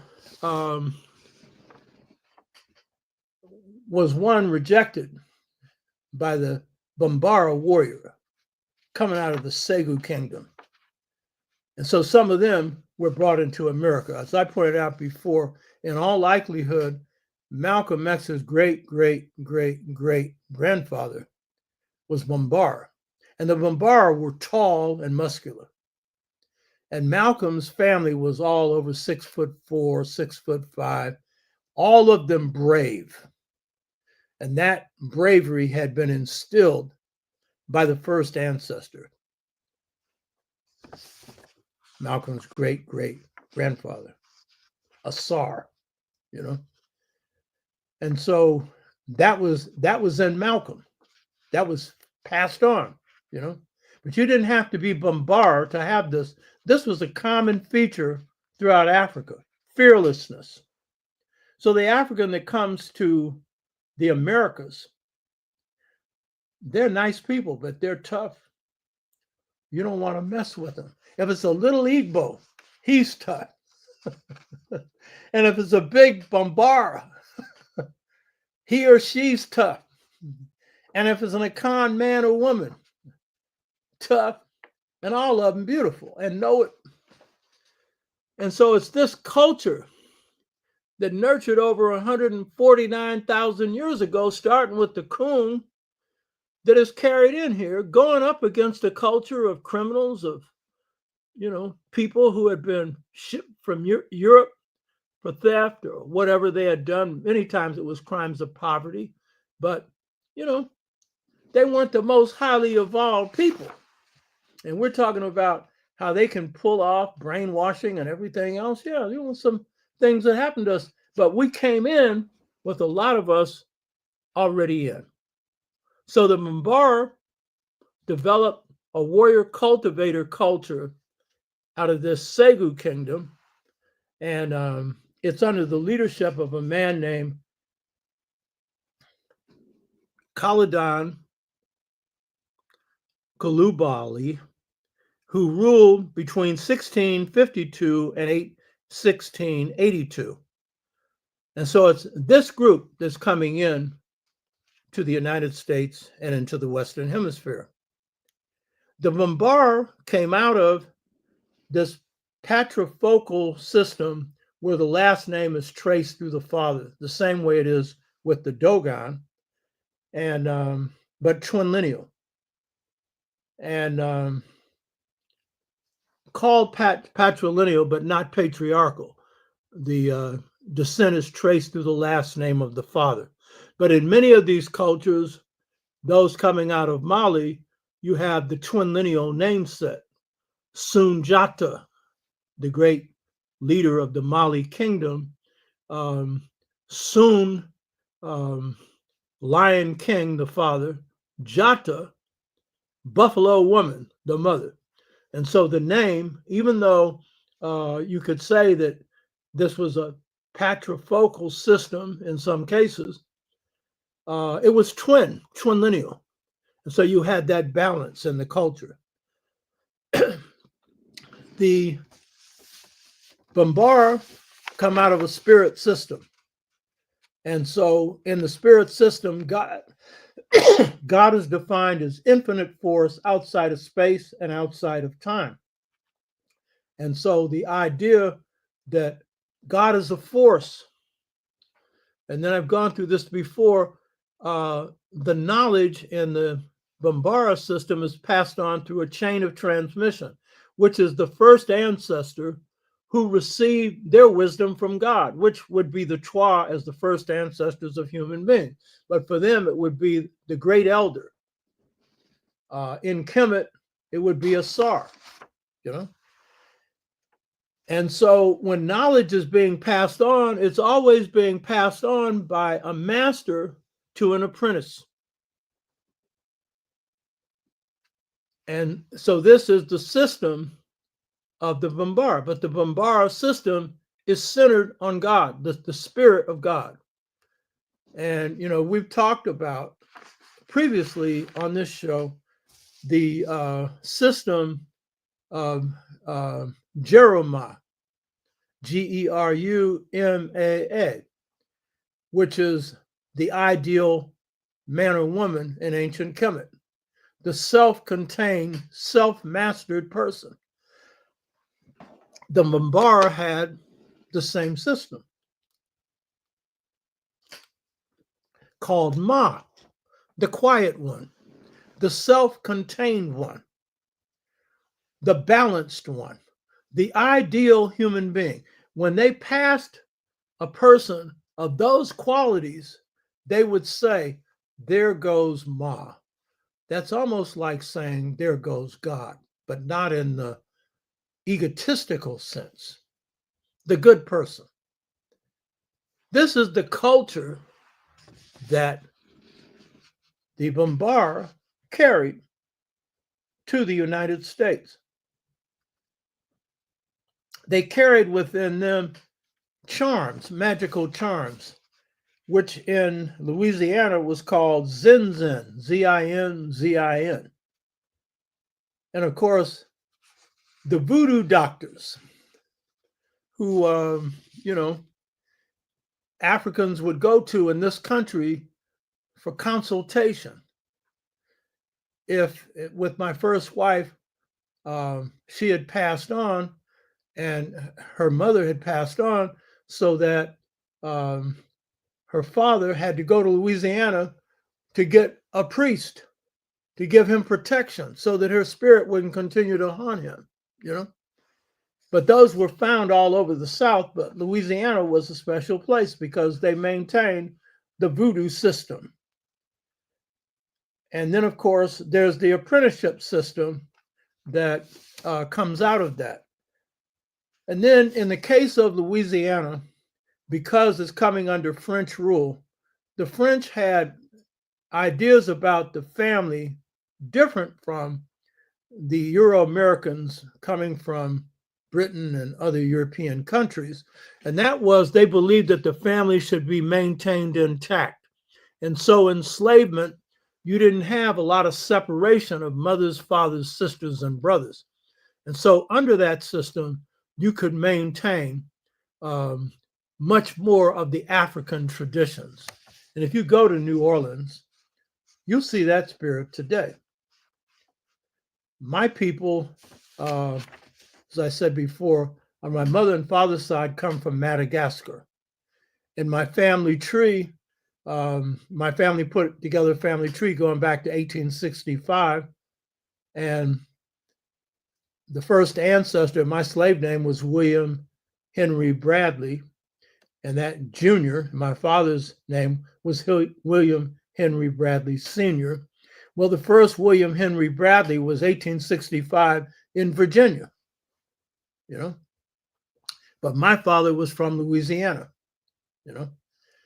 And so, and of Madagascar roots going back to the beginning, as was true from my mother, whose mother and grandmother were from Mississippi, and black as midnight, and proud of every inch of herself. My grandmother, Catherine Filardi, beautiful woman, a blues woman, spiritual woman. So what we see then is this culture that the Bombara carry is central to Louisiana. It's not the only African culture there, but it is key, and especially in the beginning. Bombara continuation of resistance traditions is important because what happens is they come out of a warrior culture, of warrior cultivators. So how was that maintained? So what you see in Louisiana, Africans outnumbered whites, number one. And number two, they maintain maroon traditions and communities, especially in the swamps of Louisiana, among others, the cypress swamps. Maroon communities are living in the African way. They're armed, they're growing their own food, and they surrounded the plantations. That's how strong they were. So in wrapping up, I want to say that the Bombara show that the warrior cultivator traditions carried from Africa to the United States. In this case, I'm using Louisiana, but there are many other places where this applies as well. So what we see is, and this is true throughout the United States, is that educational system that is found among the Dogon, that is found among the Bombara, that is very similar, becomes the African-American apprenticeship system, the system that I'm exploring along with the Dogon one in the book I'm finishing. John Henry Clark was educated under this system. He didn't know what the system was that he came up under. When I interviewed him and would talk to him about the degrees of knowledge, I wouldn't say, tell me about your Boloso period, which is the period of synthesis, which in our culture is improvisation, the same thing, because that's what happens. These cultures get transformed into what becomes African American culture. It's the highest educational system in the world. John would call that his mature period. So I wouldn't use Boloso. I wouldn't say, improvisation. I would say, who was your master during your mature period? That was the last interview I did with him. And he said that was the best education system you could get because you didn't have to unlearn stuff. Why? You were learning at the feet of masters. That's the one I transitioned to when I realized how brainwashed I was and underwent an awakening in 1963 that led to the sixfold stages to mental freedom. I began to apprentice under Garvey, indirectly, under Malcolm, because Garvey died in 1940. I was born in 1939, because apprenticeship, which is where you're learning under masters, can be direct, where it's under a living master. It can be indirect, under one that is passed on. And very often a direct one can be indirect as well, because you can be away from the master and learning from them. So what you're seeing is that these systems that Africans carried out of Africa into the Americas, in this case, the United States, in this case, Louisiana, become mainstays in the culture. And I'm just hitting the surface of this right here, And the warrior traditions, how was that continued? The Bombara were masters of three areas, well, actually four, small-scale revolts, escapes, and poisoning, but also large-scale revolts. And that was true for most Africans, because most Africans came out of fighting traditions. Even the Igbo, who didn't have large societies, they were some of the fiercest fighters because they had to have a say-so in everything, which was true for most African cultures.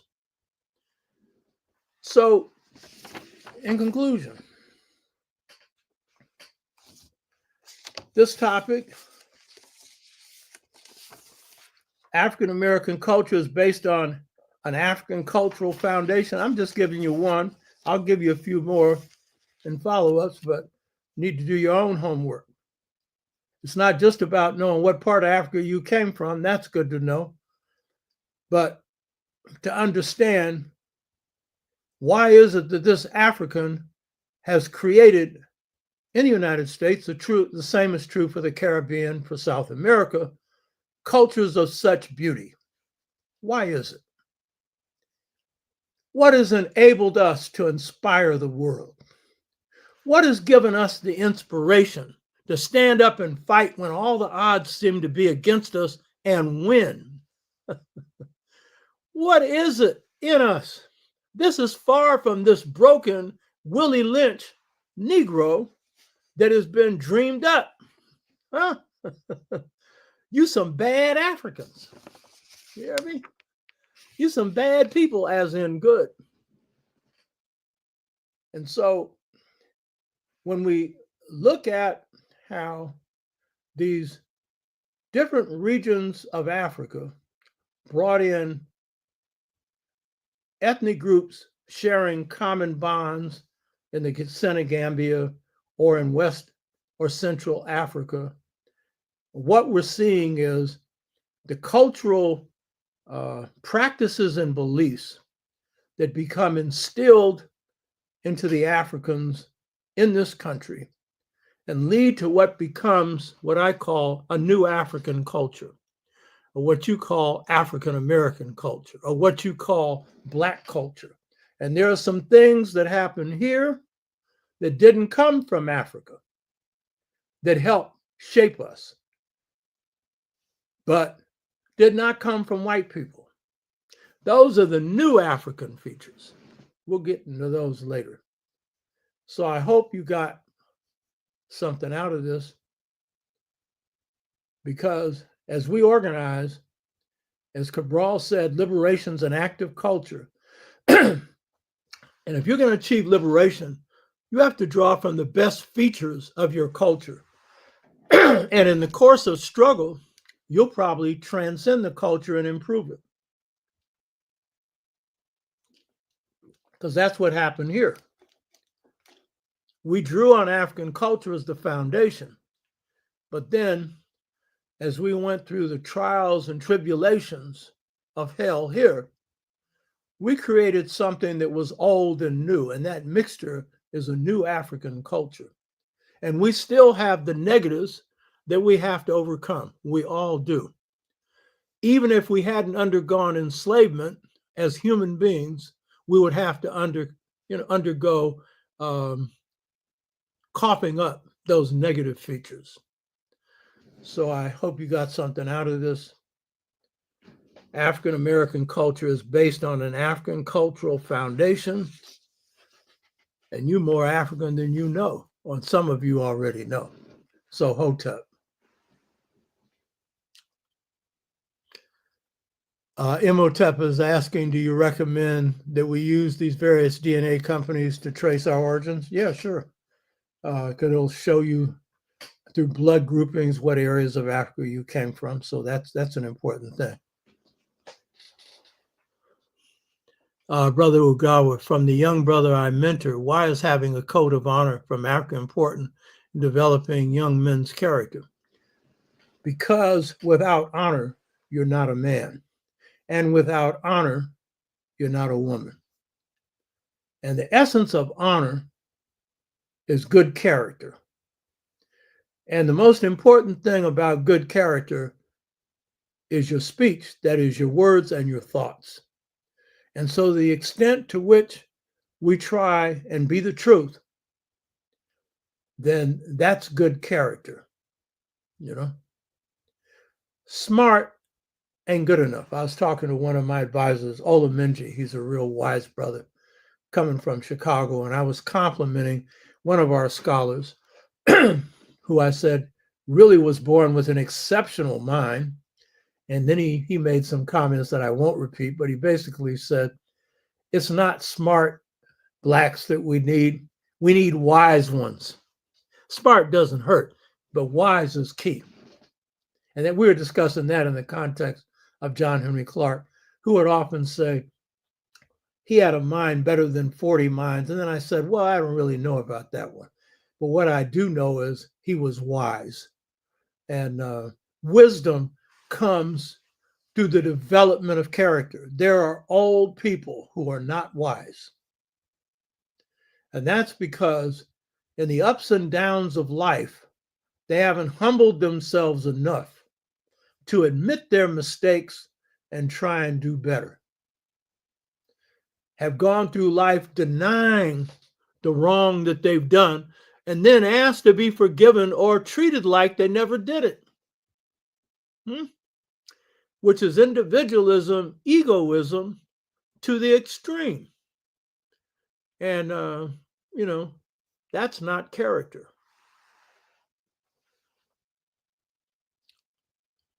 Kamazar, please explain the leadership of Jim Jones and his followers in Jonestown, Guyana. I made a comment earlier that you've never seen a significant mass movement led by whites that blacks followed. And that includes Jonestown, because Jonestown was no large mass movement. It was 1,000 people, whatever. That ain't large.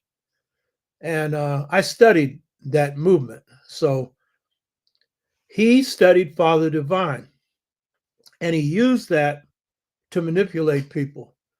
Nathan Hare, who was a master sociologist and psychologist, attended a number of his meetings and made the comment that, he was good at psychological manipulation, but he was infiltrated by the CIA. So they were doing the real manipulation there. But the masses of black people wouldn't follow him. But those that did, these were people, they were in the midst of a choice between two cultures, period, where the culture in the community was breaking down, where their children were out of control, where families were breaking down. And so People's Temple, which was his place, they became a refuge for people like that. And then he was embraced because of the way the CIA operated within his group. He had the governor of California on his side. He had the mayor on his side and so forth. And so as a result, he was able to do some manipulation with that group. Most blacks saw through it, but that was the reason. There were a lot of other reasons. And by the way, those people were poisoned. They didn't all take the hemlock. They were poisoned.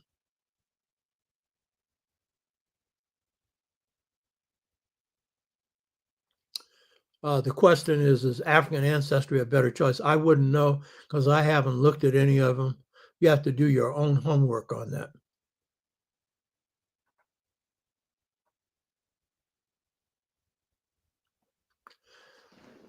I may have missed it, but could you provide the reference for that the original preachers among African people were diviners? No, I bet you'd like to get that reference. It comes from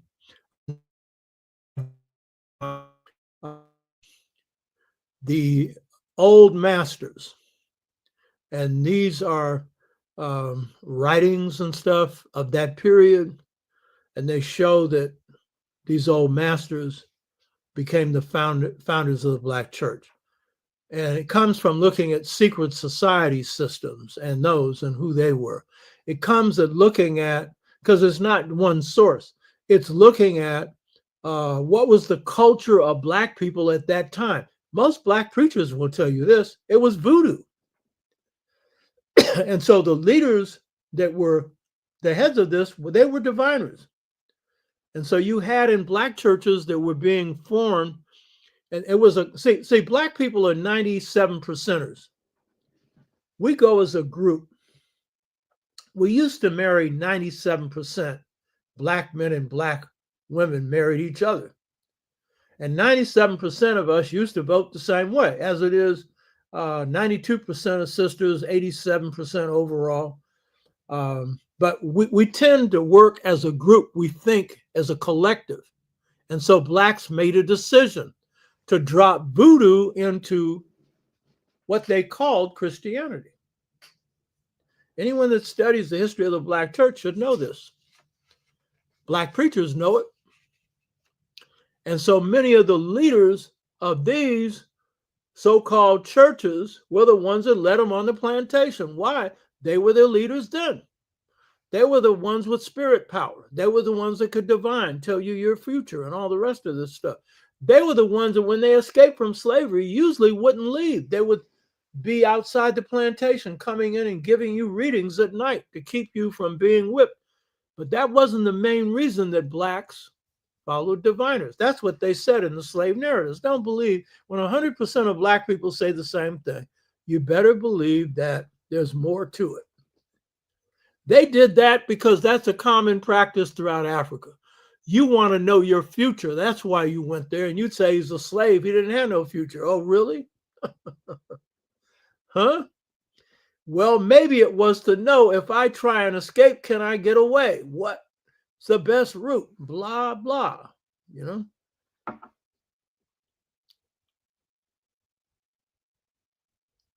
Commissar, how would you apply this comparison to culture in the Caribbean and USA and Brazil? The same way. Because what happens in Brazil is, and you know, to this day, the majority of Brazilians are Africans, and they form a state for 99 years in Brazil. And so they continue the practice of African spirit systems to this day. And Catholicism gives them a nice cover. And so they are very traditionalist in Brazil and have been suppressed by a vicious system. Now, this leader, Lulu, has looked out for the poor and has done better by Black folks. But the previous head, who's a supporter of Trump, Bolsonaro, he's the old school. But it doesn't matter. Old school, new school, the Brazilian African is African. You hear me?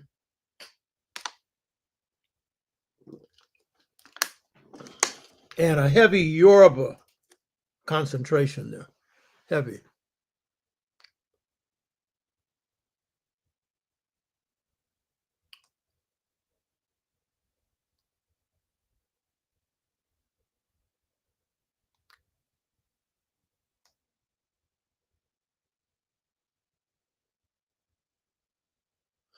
Maria Carter Evans, okay.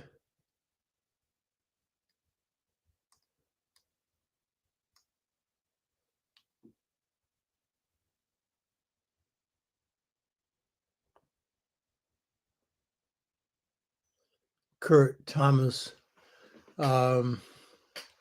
He said, Brother Credo Mutwa said acts of bravery were demonstrated by warring tribes bearing alive a volunteer warrior from each side to cement a truce, probably a myth to relate a spirit. I know of situations where, for example, in the Bono Kingdom, which preceded the Asante system today, where women rule, sometimes the queen who ruled could bury her own son as a sacrifice to have the spirits serve them. And it wouldn't force them to do it either. So I don't know if that happened, what you're referring to.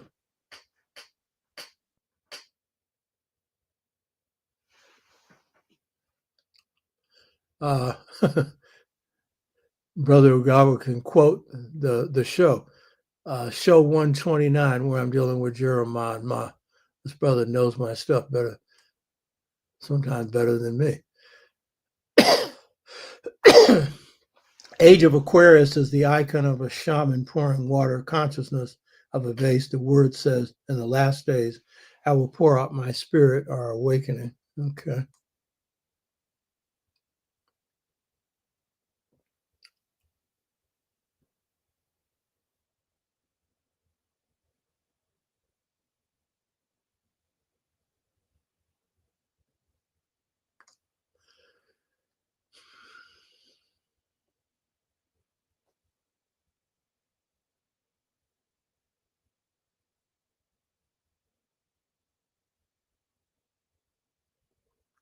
Maria Carter Evans is talking about spiritual warfare. Yeah, as long as you combine it with the physical.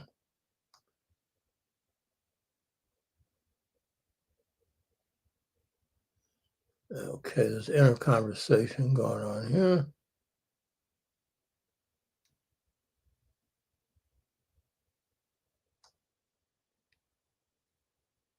Gregory Jones. Did the agricultural knowledge of Africans play a role in Africans' destination in the U.S.? Yeah, that's what I explained. I think you got the answer. That people were brought in here, among other things, to do agricultural work, and there were specific skills that these whites didn't have. Rice growing is just one of them, you know.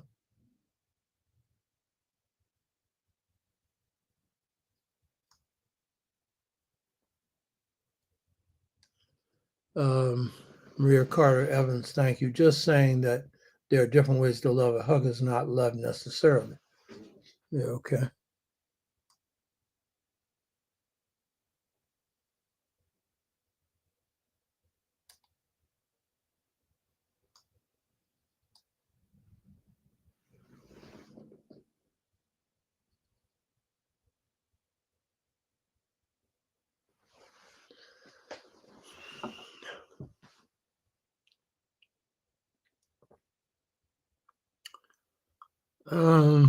Okay, he's saying that it was a Mojo root doctor, a Muskogee medicine man.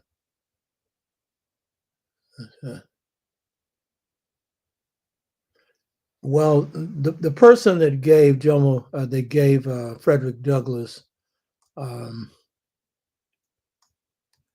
a charm after he had been caught, after he had run away, he was an elder on the plantation. He was African. Maria Carter Evans, I think love is expressed in many ways of support. I think people are not open to those many ways.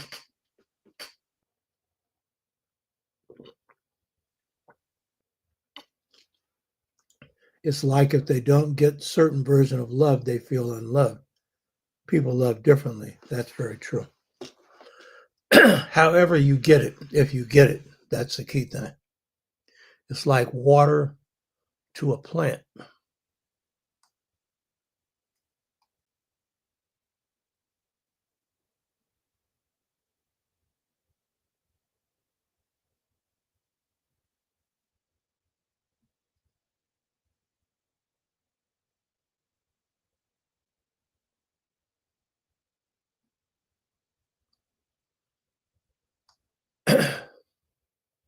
DB, would you include Richard King, Dr. Richard King, in the psychology group, even though he was a psychiatrist? Yeah, though he wasn't among the founding people that make up the founding group that founded the School of Black Psychology. Yeah, I knew him, and he was on our faculty at San Francisco State.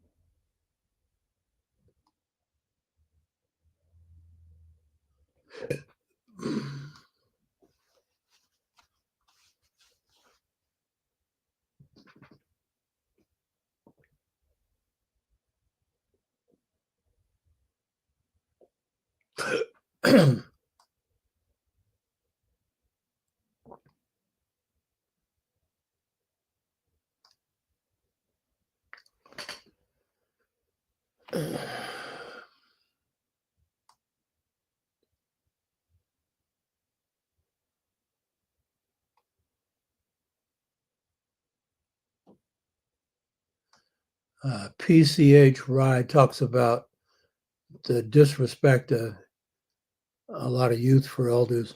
Yeah, those are forces, post 68 forces that we have to work on, though not all have that, a lot do, and vice versa.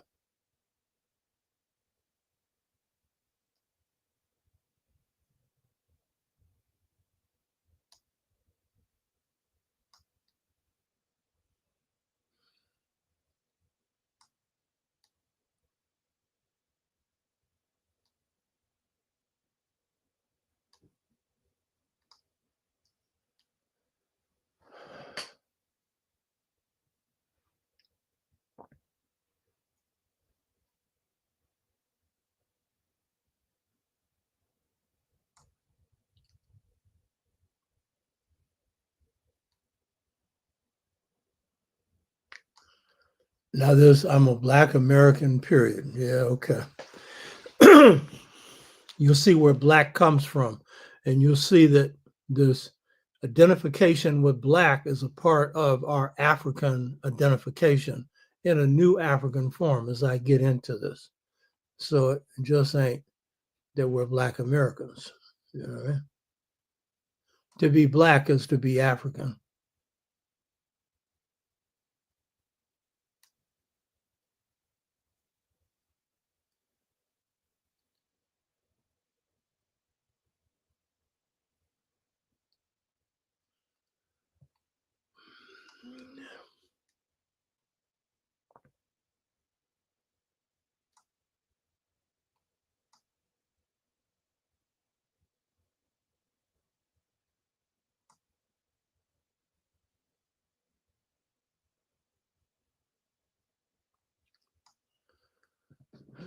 Okay.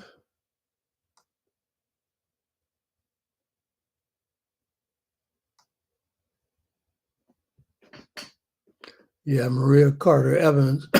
We need to get rid of the fear of practicing our own culture. Teach young people not to fear our culture and the right to practice it fully. Teach them also there's power in it. You'll become stronger the more you know and the more you practice.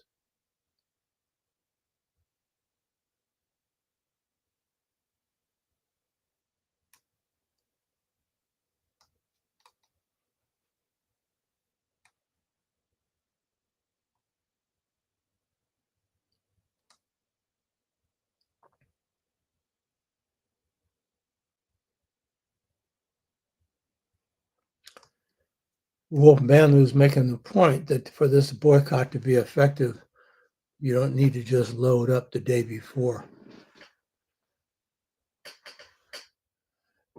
You need, because with a sustained boycott, you need to stay out of those stores, period.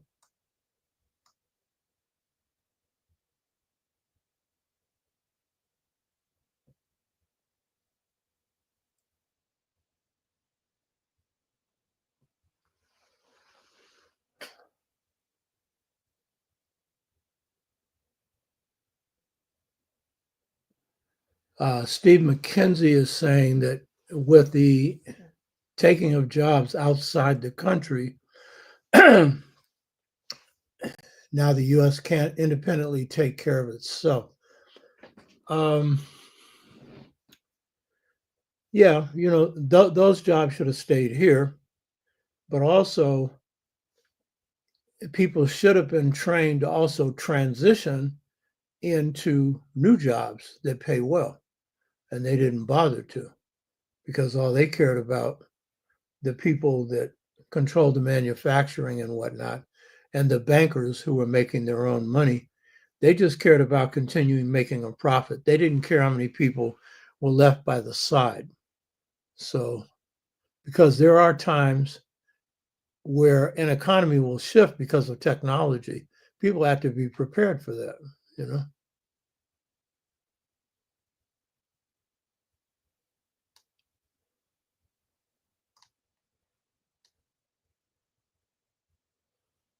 Let's see if there's any more.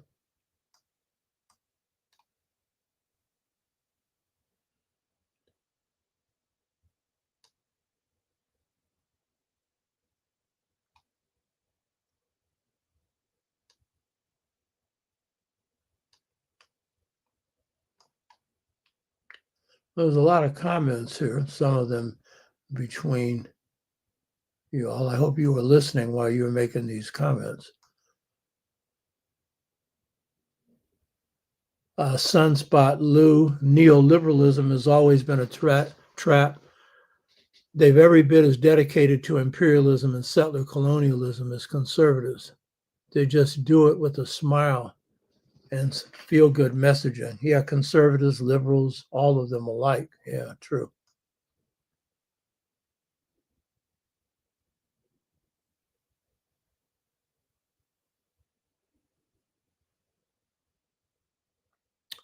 Oh, Danae Smith.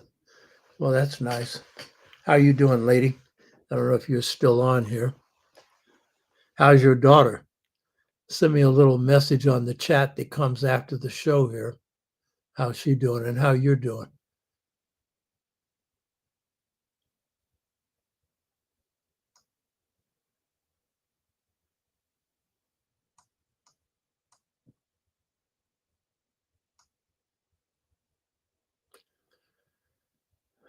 Okay.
Okay, that appears to be it. I hope you got something out of this show. Until next week, Hotep.